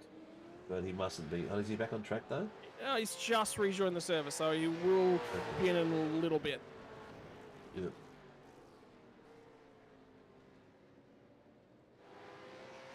Yeah. And Greg Johnson's gone and told him, get back out there, because Savage is just above us on the ladder. We need to get us all out there so we can beat him. That's what's happened. He's talked his way through it. Here we go, Stefan Lawrence. Nice little fight here. Ooh, nice. That's David He's held Blake. it. So again, that's David another Blake. car that has yet to pit as Dave Blake. You don't have an address listed for Alfred David. I think was that your Siri, Steve, that was picking up on your commentary? Yeah, she said, I don't have an address listed for Alfred Dayub. Like, what the? David Blake is, I think, what she was trying to read. Yeah. So there you go. What happened to Dean then? Looks like he's let him through. Yeah.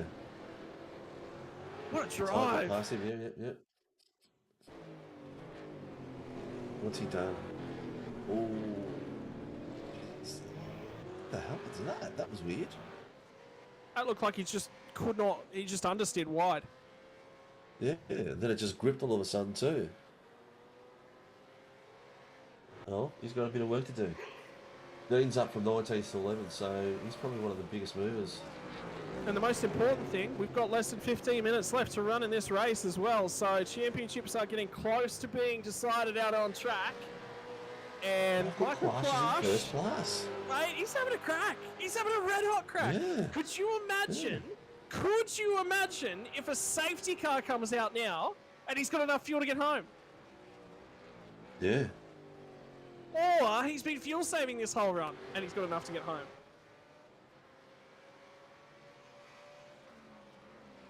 Mate, this Tell is. you I mean, what, he's having a crack. He's having a red hot crack. the way this is coming out, Paul Gerland's going to jump a few spots on the ladder. Here, Cowie's dropped out. Crash is in top. Matty Keen's at the moment sitting in what position? He's sitting in He won. 15th. Peter Pav sitting in 9th. This ladder in the Super 2 is going to get a bit of a jumble. Matty Keen's going to be all right. And Cowie, they're on sitting on 788 and 728, but the boys behind them are going to catch up to them. How sick is this? David It's going to Coleman. make a very interesting finish to the season. David Coleman's just at a 151. I'm tipping a lot of practicing going on this 198. week. Dave Coleman has just gone massively quick for a race lap. We'll still be 7/10 away from a qualifying lap. Ty Delaney and Dean Sinkovich both into the pit lane at the same time, so they will pit one in front of the other. Nice. I'd say Dean's tyres were toast and he needed that fresh rubber pretty badly. Let's hope he's left his crew chief on. Now, do my eyes deceive me, or is Brad Wall pit really early? He's gone for a mega undercut with fresh track. Because he's ahead of Matty Keane. Now, Matty Keane's starting to reclimb back through this order, but Dave Blake has now finished his pit stop, so this has not worked out in Matty Keane's favour. He had a crack, but the problem that Matty Keane's got is that he had a lot more fuel to add than everyone else, and that was the big kicker there. Well, the winner out of this pit stops has been Michael Klaas. He's done whatever strategy he was on. He's jumped a heap of people. Well, he's still yet to pit. Come on, Michael, make So it he to the hasn't end had of a the second race. pit yet. Well, we got. He's in the box now. He's just driven into pit lane now, so he Okay. will now complete his Alright, final let's see where stop. it comes out. Well, he's sitting 30. Oh, what is it? 36 seconds. How long does a pit take? 33, 36 seconds to this splash and dash. Oh, if that's the case, he's going to come out right on Paul Gerland's, either in front of him or just behind him. It's going to end up a fight for them two for the. No, he's out. So let's watch this He's as Michael just come Quash out. has just come out 6 seconds up the road from Paul Gerland.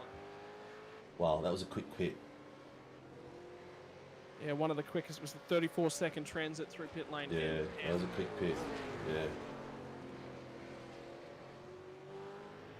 21, 41 all up. Yeah. 41 all up. So that's going to be the quickest pit was Coleman, 39. Yep. So Coleman, not only did Dave Coleman lead the way into pit lane, but he also was the quickest on pit lane as well. So. You would have thought that Quash going in so late, his pit would have been quicker for less fuel. Not necessarily, but he has run it real low on the tank. Yeah.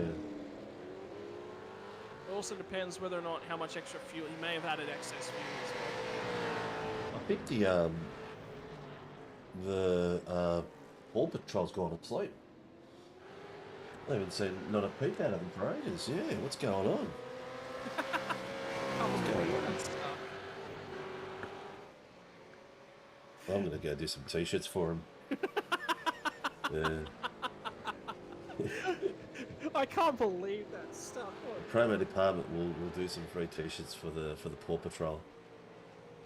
The promo department, the promo Paul Patrol. Yeah. Oh no. Oh. So Dykey's let Coleman go. He's 4.3 seconds behind him, and Sam Noble's 1.3 behind him. So is Dykey being the rear guard and letting him go away with it? Oh, I don't know about that because Coleman set the fastest lap of the race, remember? So, which was a 151.1, and he was 0.3 of a second faster than Dyke. So yeah. What is the Melbourne fastest lap at the moment for both Slipper 1 and 2s? It is the qualifying lap. Time was set by Jamie Dyke was a 150.419, but the race lap, I believe, was Coleman. Okay. With that 151.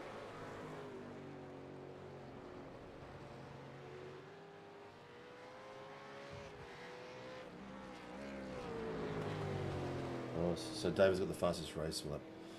Good work. I reckon either my YouTube's gone to sleep or the Girlins are going to sleep.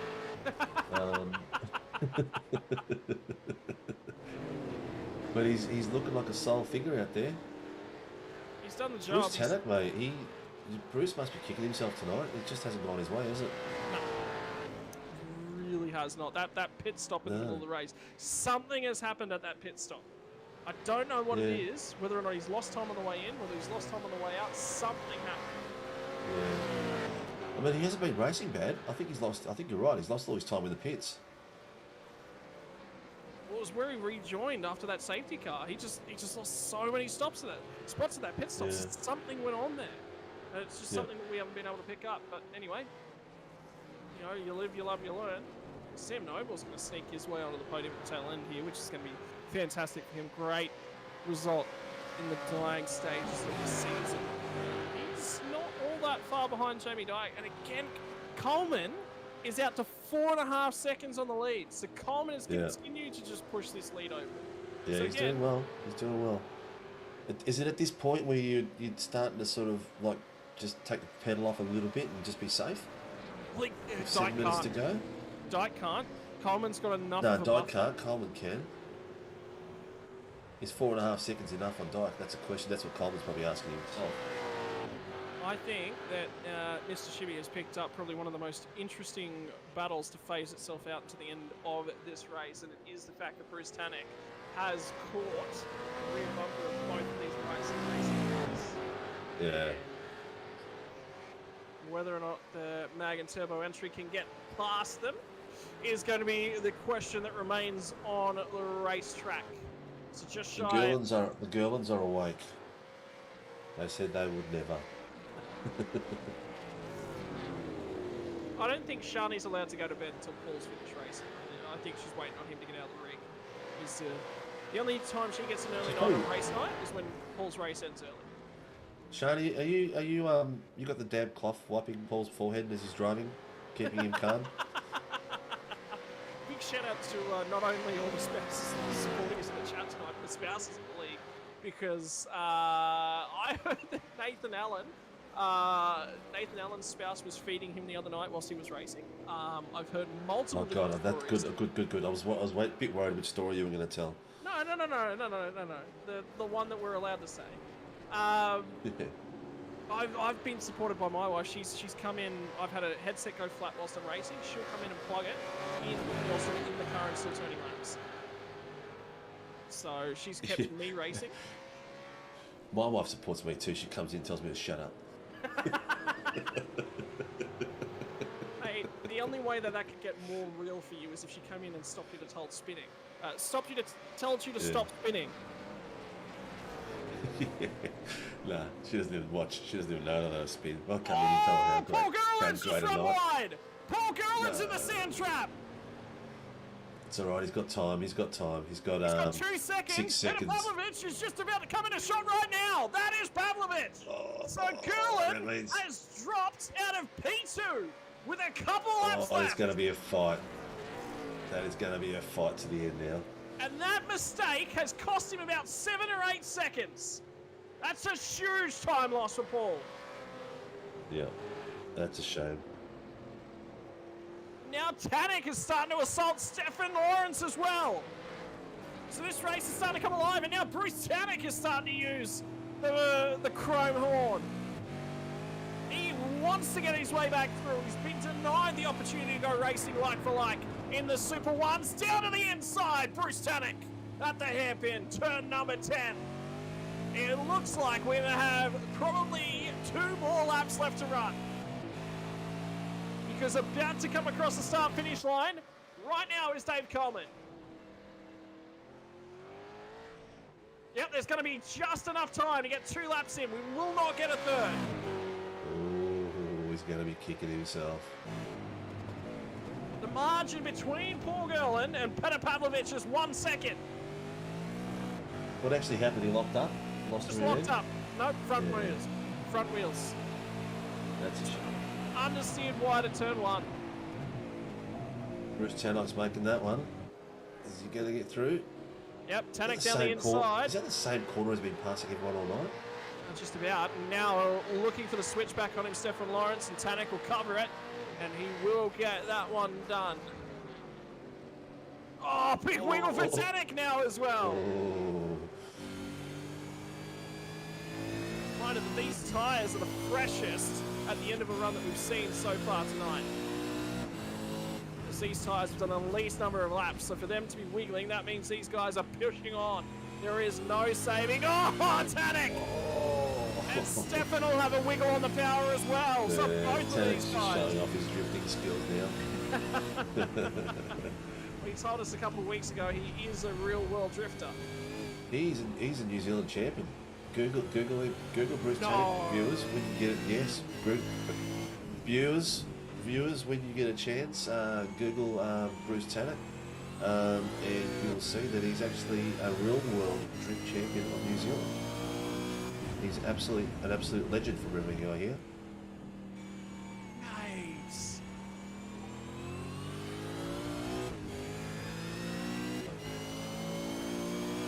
No, he hasn't. He's only Yeah. dropped 8. All good. He's still there. It's poorly, but his time Yeah. is running out, and he's not closing that Yeah. margin. It is not closing. Paul's a second off the back of Pav, but yeah, that spin has dropped them both right back to like 18 seconds behind Quash. Quash is on cruise control now. That is an unforced error from Paul Gerland. And I have a feeling the Paw Patrol will let him know what they think of that one. Well, his wife's in New South Wales tonight, and she said if I was there, what'd she say? Look, if I was in Melbourne, I'd be fanning him. Good wife. Mine'll be slapping me. Come on, Paul, Mrs. says. Come on, Paul, you can do it. 1 lap left to run. Margin's closed up. Yeah. So Pavlovich Oh, has he's made a right. mistake.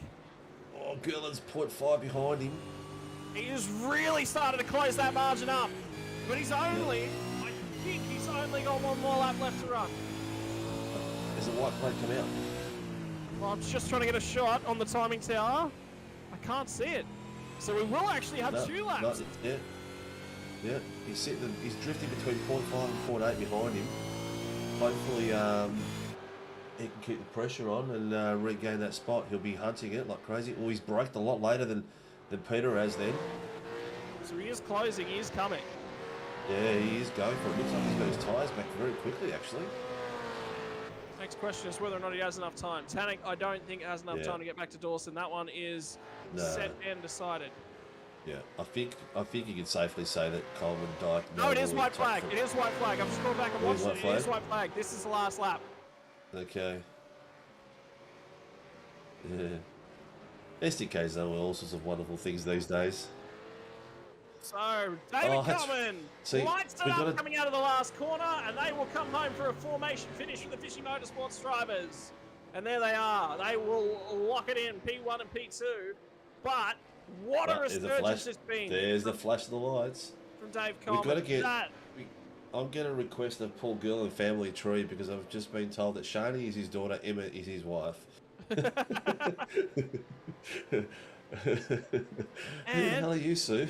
Lap traffic's going to get in the way, and running out of time is Paul Gurley. He's got 2 corners left. He'll flick it to the left, flicks it to the right, waiting for a mistake from Petar Pavlovich, and it's going to be Michael Quash from Petar Pavlovich from Paul Gurley, and Paul Gurley will have his head in his hands. Hands, yeah. That's a shame, mate. He led all that way. Good stuff. I'm seeing all the ladies, all the girl and ladies online. I don't know where Kobe and I can't remember the other son's name, but yeah, where are the boys? What's going on there? So okay, here we go. Shani's his daughter. Sue is his mother, and Emma is his wife. Yeah. Close but no cigar. I would. Oh word. Oh, Paul, you got it hard. We'll go out. He's going to be kicking himself right now. But what happened to Daniel Clutterbuck? Because all of us, we just stopped talking about him, and finally Matty Keane's going to come across the line. We'll get home with the he's one fourth stopper. Clutterbuck's fourth in the Super 2 position. But Daniel Clutterbuck was second for such a long time in the Super 2s. It must have been that pit stop. He's dropped from 7th. He's down to 10th now. Where's my... Hang on, what's going on here? What happened to Dean? He ended up finishing 16th. He lost a lot of spaces. He might have had to come back to pit lane. No, he didn't. Yeah. So... Shani's Shani's in tears. Shani's in tears. She's his daughter. I give up. So the end result of what the girl and family tree looks like is that they don't even know. Well, I've got a message here from Jamie Maxwell. Quiet. You guys are. Well done, Coleman.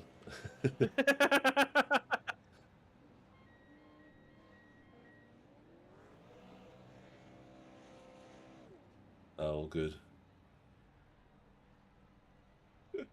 Oh, Dave Coleman, look at him. He will be a happy chappy. Whether or not it's his birthday, doesn't matter.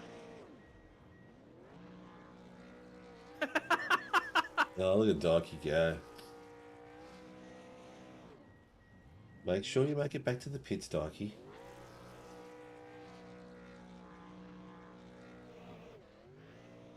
Well, happy birthday to Dave Coleman. No, it's actually Stevie been done in by the Fishy Boys. It's what? It's a thing. It's a fishy thing. It's a running gag that they have. Yeah. Well, thanks for filling me in, guys. At this stage, they're getting close enough to having at least one birthday in the Fishy family a week. Yeah. With the amount of people they have in there. Yeah, well, that's not a surprise.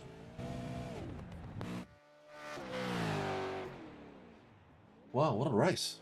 Wow. There you go. Wait, an hour and 20's been passed already. Far out. That went quick. Yeah, that went nuts. The, yeah. A lot of action everywhere. A few people that were right up there and a few pivotal moments. Oh, Blake's still trying to sell you on the birthday win for Dave, by the way. Yeah. He's 473.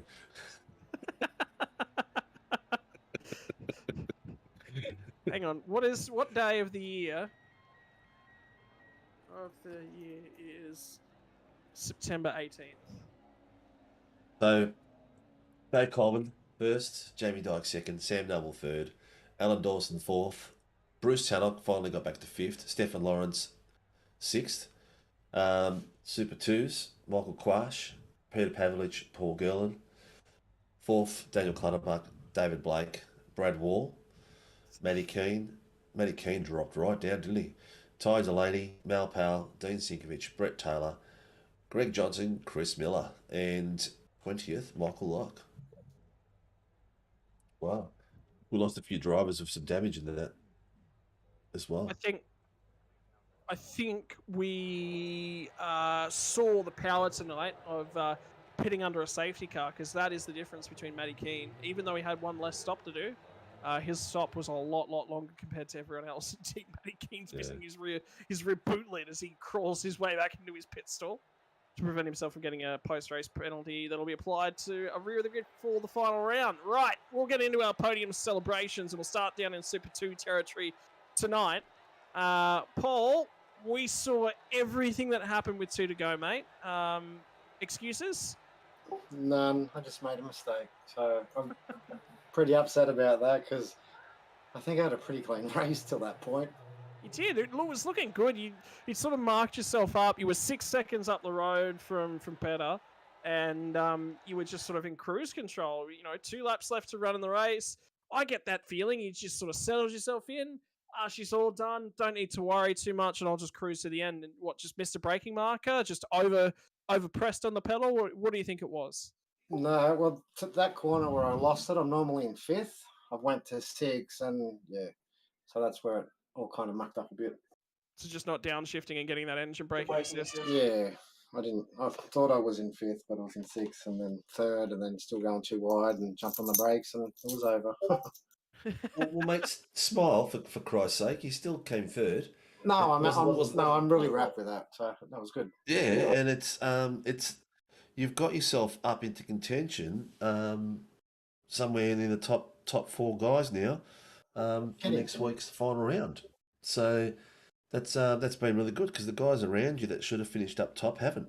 So you've come up with some real important points, mate. But you know what's happened? I started off the season good. Mid-season went downhill. Then towards the end of the season, I've come strong again. That makes sense.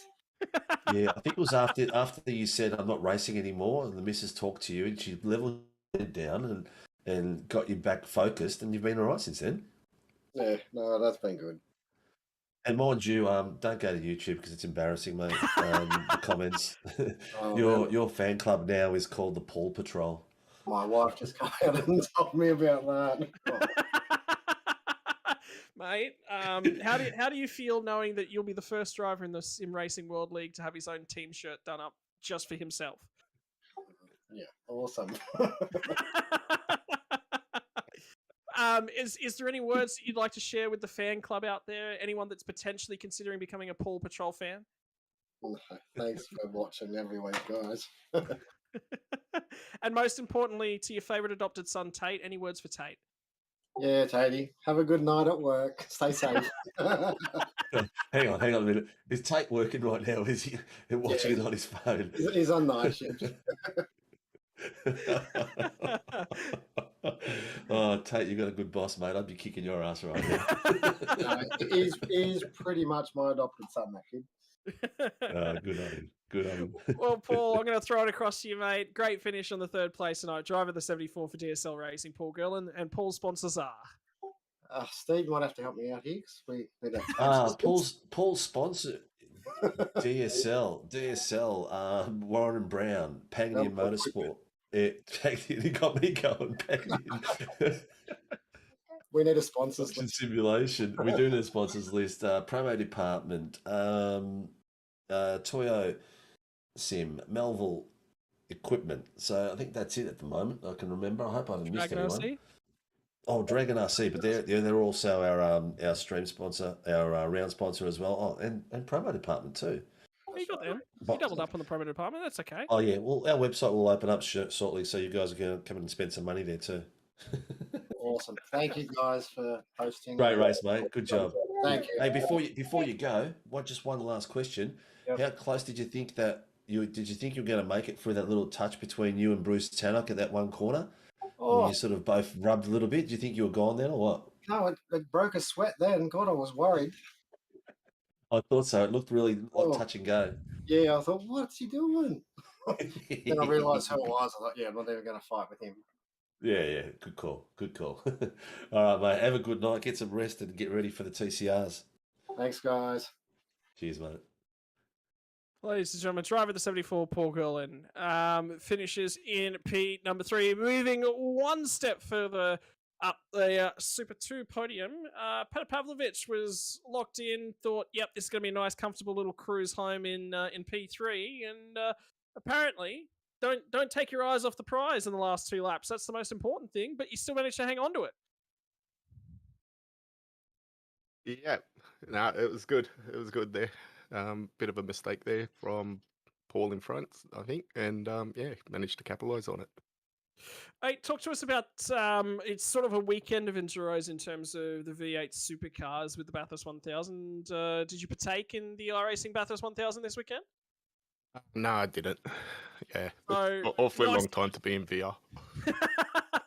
Nice and fresh then for the Sim Racing World Enduro. An hour and 20 minutes. That's more than enough V8 Supercars for any one person. Yep, definitely. Definitely. Long enough. Mate, how'd you find it? How did you enjoy the race, mate?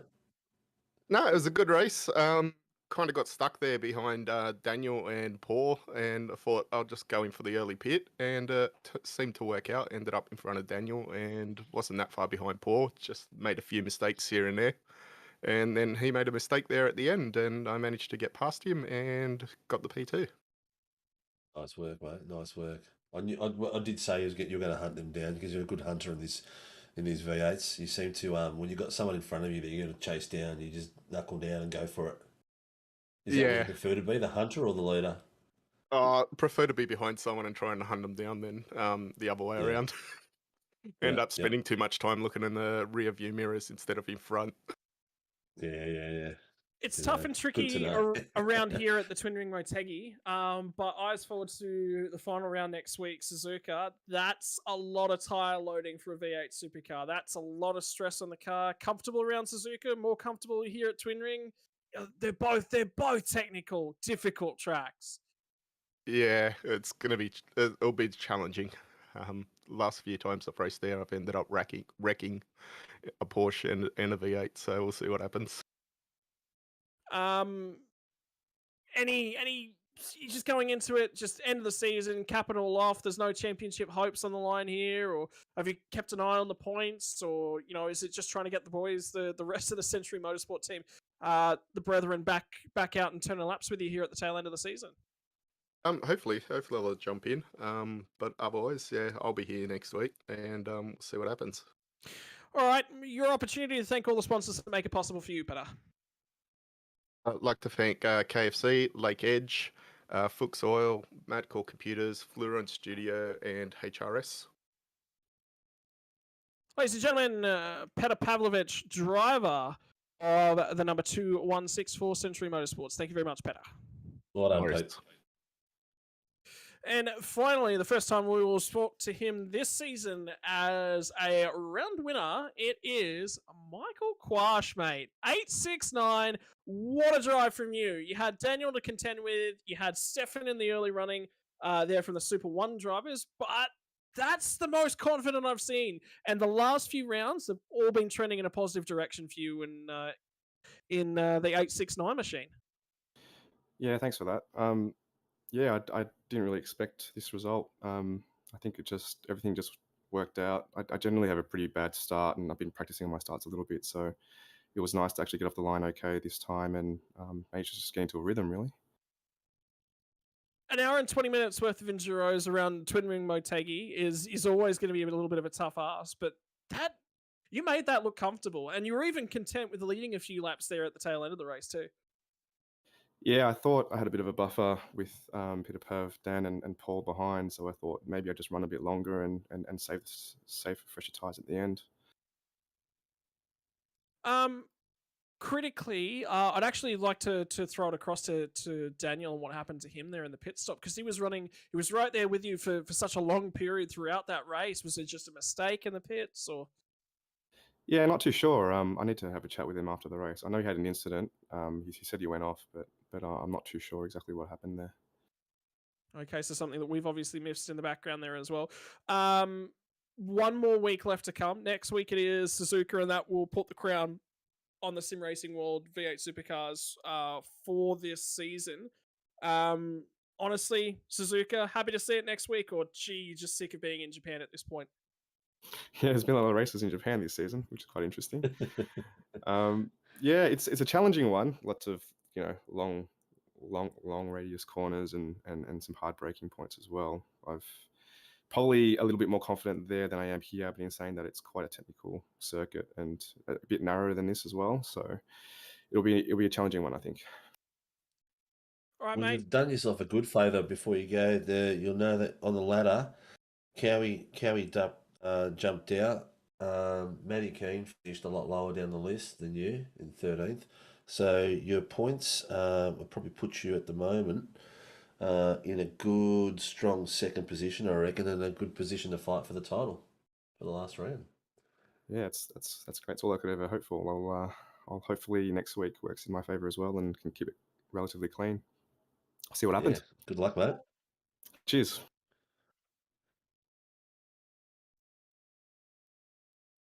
Ladies and Everyone's gone gentlemen, silent. driver of the 869 for Team X Motorsports, and these are the sponsors that make it possible for Mike. Yeah, just don't really have many sponsors, but just want to thank Team X Global, which is where Dan and I work for. If anyone ever needs warehousing help, then hit us up. Apart from that, just want to thank Dan Clutterbuck, who brought me into this league, and it's been great fun. Thanks for organising. Cheers. Thank you very much, Michael. Have a great night. We'll see you again next week, mate. Cheers, guys. You too. Yeah. All right, that rounds out our podium for Super number 2. We'll immediately jump into third place for Super 1. It is the only non-fishy driver on the podium here tonight, Sam Noble. That was tough, technical, and tricky. And when Bruce Tannock makes a mistake at the pit stop, you got to jump on it. But, mate, I tell you what, you led quite a few laps in that little battle pack between Jamie Dyke, yourself, and Bruce for an extended period of time in that mid-race. Hey guys, yeah, it was a fun race. It was tough. One of those tracks that if you lose concentration for 1 second, you can go off pretty quickly. So just sort of trying to stay on the track and put those consistent laps in.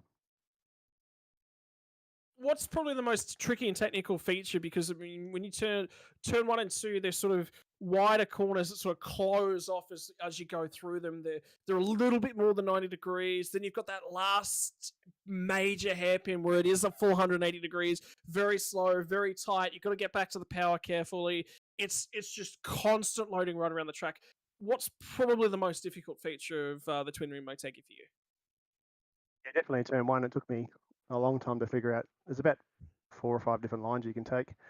But it's one of those corners that you sort of braking while turning, so you get easy lock front and go off into the grass. So, but no, I really enjoyed those last. They were tough. Those last 2 corners coming onto the main straight, they were good fun. Kind of changing gears while sliding and trying to brake. So no, I really enjoyed this track. It's good. Happy to see the back end of it. Although moving on to Suzuka, I mean, we just said to Michael, it's another track in Japan, but dear God, we'll be moving out of Japan for next season. I tell you that much. Yeah, as I say in the guys in the green room, Suzuka's a tough track, especially in a supercar. Like I find those GP circuits, the sort of long turning circuits, not the best in the supercar, but it makes it more fun too because it means you're literally on a knife edge the whole race. Like one little slip up and you're off. So it's one of those tracks. After a race, you're exhausted. Any tips for Steve? Because I know that he'll be back in the car as of next week. This is a great opportunity. Steve, look, when we've got you here in the podium booth and we've got you here in the commentary booth, this is your opportunity, mate. Take it. Mate, I'm beyond help, mate. I'm beyond help. I'm just I'm actually quite happy tonight that I didn't race because it was an awesome race, mate. And you did really well, Sam. It was great to watch, and I'm glad to hear next round's going to be tough as well because all the points are so close over the over this after this race. It's a few names going to go up and down, which is going to be really, really interesting. Yeah, it's been an awesome series. It's I'm annoyed that I missed the first few races because I've sort of been pretty consistent, which is haven't been driving too well this year and haven't been driving much. Just life moved to a new place and excelling in a new life. So was really struggling. So I'm stoked just to be anywhere near Jamie and Dave is massive for me. So I'm really happy. No, mate, you've done really well. You should pat yourself on the back if your arm's long enough. My Hope. back's that sore, mate. I can barely even move. Bloody hell, 20 minutes of the sim. Bloody hell. It is a tough night. It's probably a good night for me to rest it too. And have you got any sponsors you want to mention, mate? Oh, you already yes, done that, haven't you? No, I haven't, but I better because I've been trouble. Go for it. First, I'd like to thank Sean McNamara for having me in the team. Racecraft Simulations are SW Graphics. Racing is custom ease protection, cutting edge tracks, and I think we've got a new sponsor, TI Clothing. I think I saw on Facebook this week. So welcome aboard, and thanks to you guys for the awesome job you do, and congrats to Jamie and David. Well done, mate. You're a legend. Thanks, guys. Thanks, Sammy. Congratulations, mate, and we'll see you next week. Thanks, guys. I don't think we ever do a fishy podium without getting them both in here together. It's a different two tonight, but we'll grab driver of the 080, comes home in P2, and driver of the 640. Dave, I'm going to start with you because I need you to confirm or deny because Stephen's confused. It's not my birthday, boys. Yeah, that's what we thought. Write it down, July 9th. July 9. Yeah. You stitched up a good one right there. Mate, it's getting old now, isn't it? I went and looked it up. Happy 261st birthday of the year. September 18th is the 261st day of the year, mate. Congratulations. It's my birthday every day, apparently. Talk to us, boys, because it's been a fair bit of a hard charge this weekend. I would expect both of you took part in the official Bathurst 1000. No, mate, I didn't make the cut. I wasn't fast enough, so you did. That one today, let's ignore that one. The one yesterday I'm talking about, the iRacing one.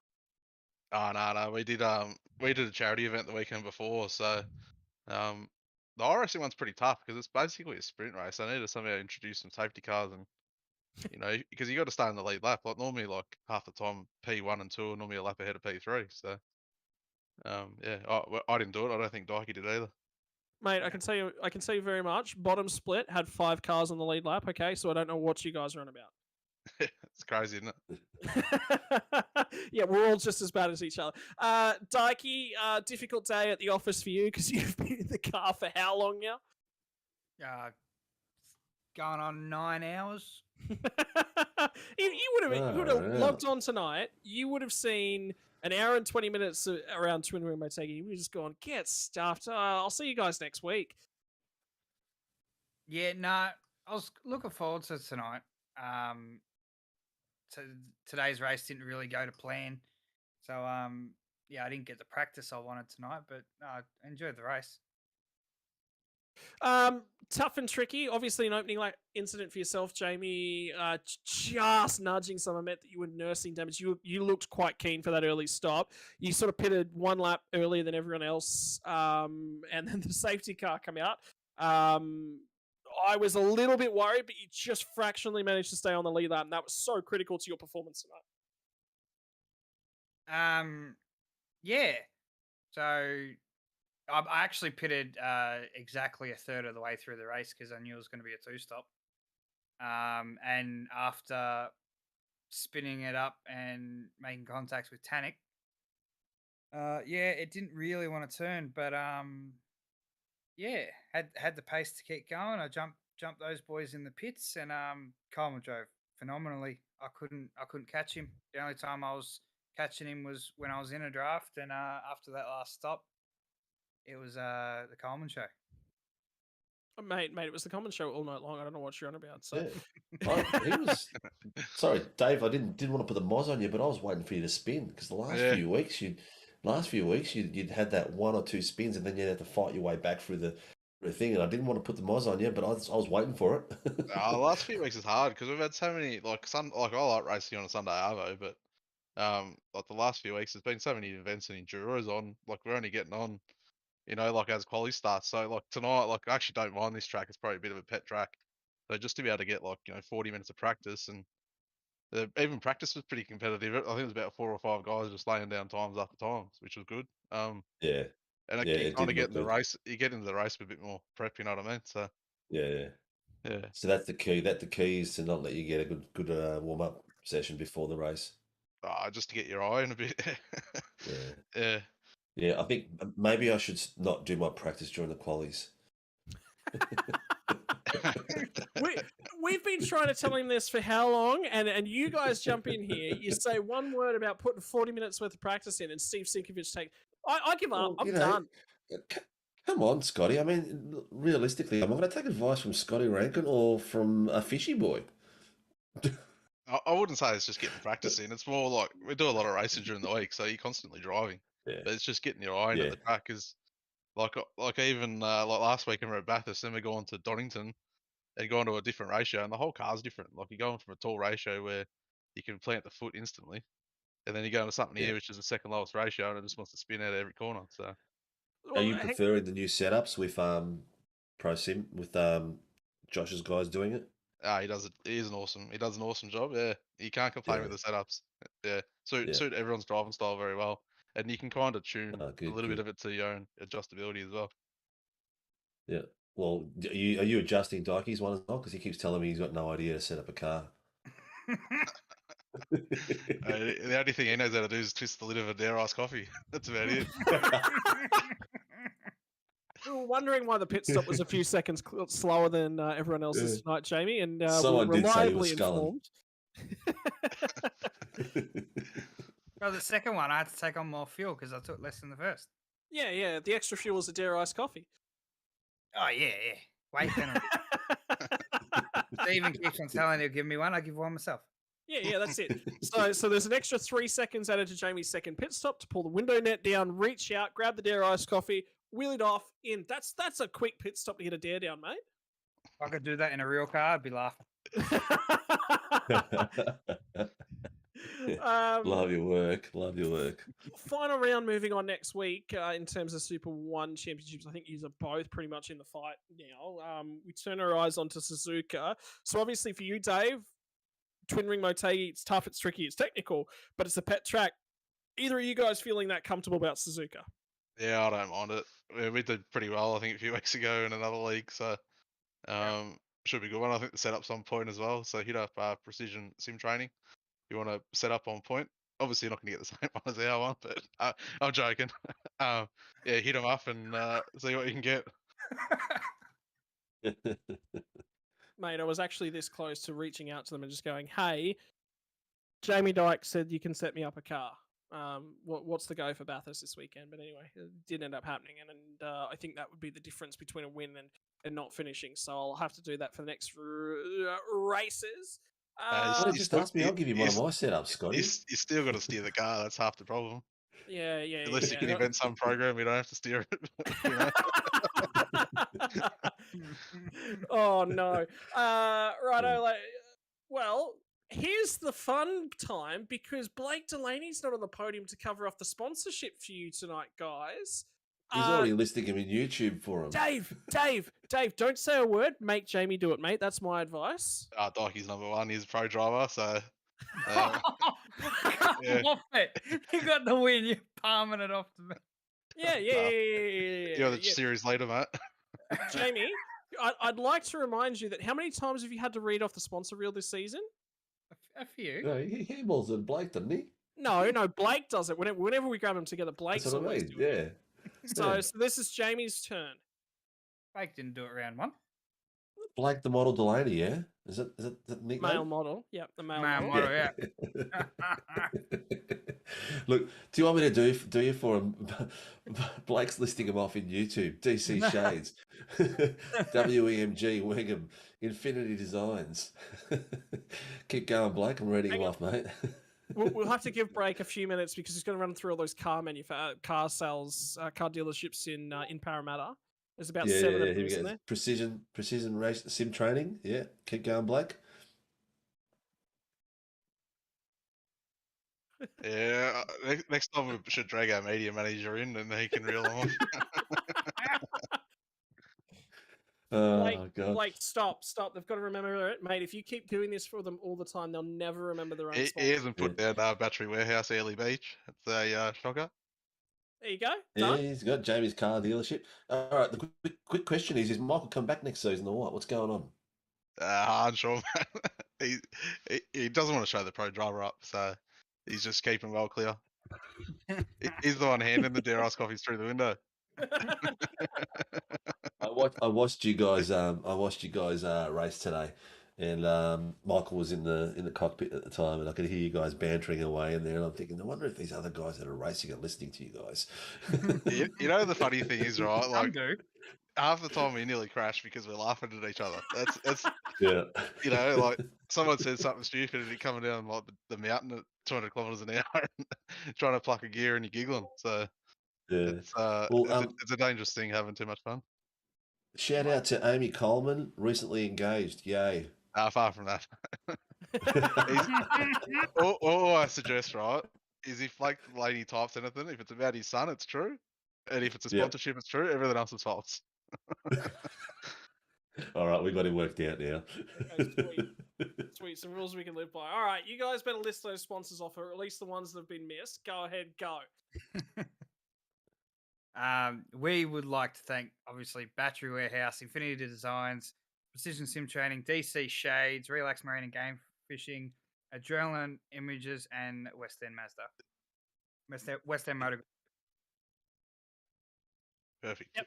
You got there in the end? Okay. We just got a last and final message. Blake Delaney he says Coleman is that my son. Coleman is my son. You know the worst thing is he would not admit that. I mean, he'd be quivering, going, "Oh God." Congratulations, boys! Congratulations on the win, Dave. Jamie, he's shown you up this week. So that's an extra 2 hours of practice before next weekend. Nah, he drove phenomenal. He deserved that win, regardless And- of how much practice we had. I will say this, Dave, from all of us in the commentary booth, we've been sitting back and just going, Dave's going to win one before the end of the season. Mate, it's taken like honestly. a good three seasons. Wait, I'm either honestly? putting it in the wall or getting involved with something. So for once, I've but taken off and. You can see it from week to week to week, and qualifying's been your gremlin, and you just got that gremlin out of the way this week. And I tell you what, it's just the drives you've done through the field have been so precise and so on point. Congratulations, buddy. That's Thanks, that boys. right there. That's the season. worth of If he's work. gonna let me organise the calendar for the next season, Well, funny you should mention that. We were actually talking about, the owners were talking about it the other day. We've already got season 1 planned for 2023, but we're actually talking about the season 1 champion actually picking it, and then we thought, nah, because then someone like Dykey's just going to pick all his favourite tracks and run away with it. Yep, we'll that's be right. racing at Nürburgring every week. Nah, Roval. I reckon the Roval, best thing would Brands be Hatch. let everyone vote, and whatever tracks get the most numbers is the season we do. But We're obviously we're actually thinking of throwing it out there to the drivers, just for a bit of a shift, because we do a lot of themes and things. So we've got season 1 2023 already organised, but season 2 might just go down that way. I was just saying, A lot of cool things coming up too. I was saying to Dykey, I think the next season, I think it's going to be a bit of fire because everyone's going to be good at those Aussie tracks, and I think it's going to be very close racing. More importantly, It's going to be close. It's going to be awesome on YouTube. I think it's going to be a fantastic show. And just to let the cat out of the bag, for all the 13 people that are still watching, we've got, at the end of this season, we've got the Sandown race, and that'll be our first official shootout race. So we'll have a shootout qualifying, top 10. Beautiful. And that is going to be our standard going forward for the V8s. We will have a shootout top 10 every week. So it's going to be awesome watching. It's going to be a bit nerve-wracking for you guys up front. Because you fuck it up, you bit it. It's going to be... Elizabeth, the pro driver. Yeah, it's going to... Yeah. He's like, I got an extra Deros coffee. I'm going to replay this when he bins it in the first session. I'm going to remember that when you said, it's all good. So so that's the plan for season 4. So it's going to be spectacular. I can't wait to watch you guys go out one at a time and just pound the black and white stuff and just go nuts. Yeah, it's going to be good. And Coda. We would go to Coda. Congratulations, boys. Well done, and we'll see you again next week. Thanks, boys. Thanks, boys. Cheers, guys. Well, that just about wraps it up here from week number 8, the penultimate round. There is one round remaining in the current series of Sim Racing World. And with 1 week left to go, Steve, not just the V8 Supercars points charts, but a lot of those point charts have gotten very, very dicey, down to 1-2 points in a couple of different series. The trucks has been very close. It is on. We are headed for another gangbuster finals week. Oh, it's going to be nuts. It's going to be crazy. There's a lot of titles are going to be won with the race. It's going to be a championship race this week. It's going to be crazy. There's going to be titles won left, right, and center. It's going to be some awesome watching. So don't miss out, guys. Get on, watch it on YouTube. Watch the replay during work. It doesn't matter. You got to watch it. It's going to be some absolutely blinding racing. And if you are just sitting down and you're just getting into things and thinking about getting racing, Sim Racing World next season heads to Australian-only tracks twice around the country. There are 5 racing tracks on the iRacing service. Currently within Australia, we'll be doing each of them twice, different formats each time. So you won't be heading to, say, Bathurst for an enduro round twice. Might be a couple super sprint races. A super sprint round and then an enduro. It might be a normal round and then an enduro. You'll have different formats coming your way. If that interests you, if that gets the motors running, then the only way to sign up, Steve's at simracingworld.com. That's it. Registration's now open. That's it. Get yourself involved. Don't forget the 50 laps of Sandown retro event. Get a cool retro livery. Win a prize for that. We haven't announced what the prize is yet. 50 laps. There's going to be a top 10 shootout for that. There'll be a limited number of drivers we can fill because it's going to be nuts. Just get in there, get registering. It's a free event, and we're going to broadcast it, and it's going to be amazing. So get in there, guys. And most importantly, I'm probably about to give away my secret sauce on this one because I was like, yes, I've got an opportunity to win a race. Tomato. The Legacy V8 Supercars are included as their own separate class. They won't be competing. Yes, it'll be a multi-class race with the current generation of V8 Supercars and the Legacy V8 Supercars side by side. So if you don't own the current V8 Supercars, don't worry because the previous generation will be there to wet your whistle. So that just about wraps us up here, Steve, in terms of your Sunday night action. Thank you for joining me in the commentary booth, mate. It's been a pleasure, mate. It's been a fun night. First time we've actually gotten to do this together. It is. It's usually just me and you taking the piss out of each other in open comms, but everyone gets to hear the crap that we talk. Yeah. There is no love lost between us. Hopefully they enjoyed it. Especially when I'm sitting in P2 in a Radical. Well, hang on. That's the only championship I'm going to win, I think. Oh no, I'm running second, I think, because I'm in the SR10.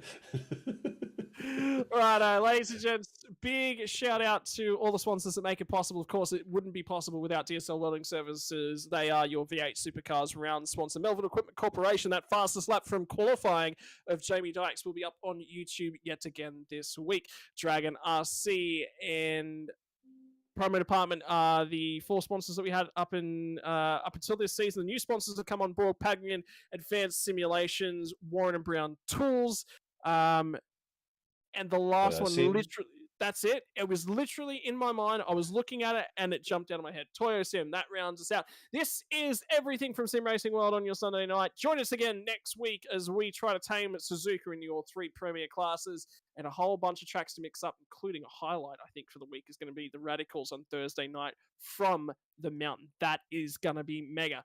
Well, we'll see you tomorrow night once more for the NASCAR Truck Series as they take to Legacy Atlanta. Bye for now, not forever. And enjoy. Please, viewers, like and subscribe, and don't forget us.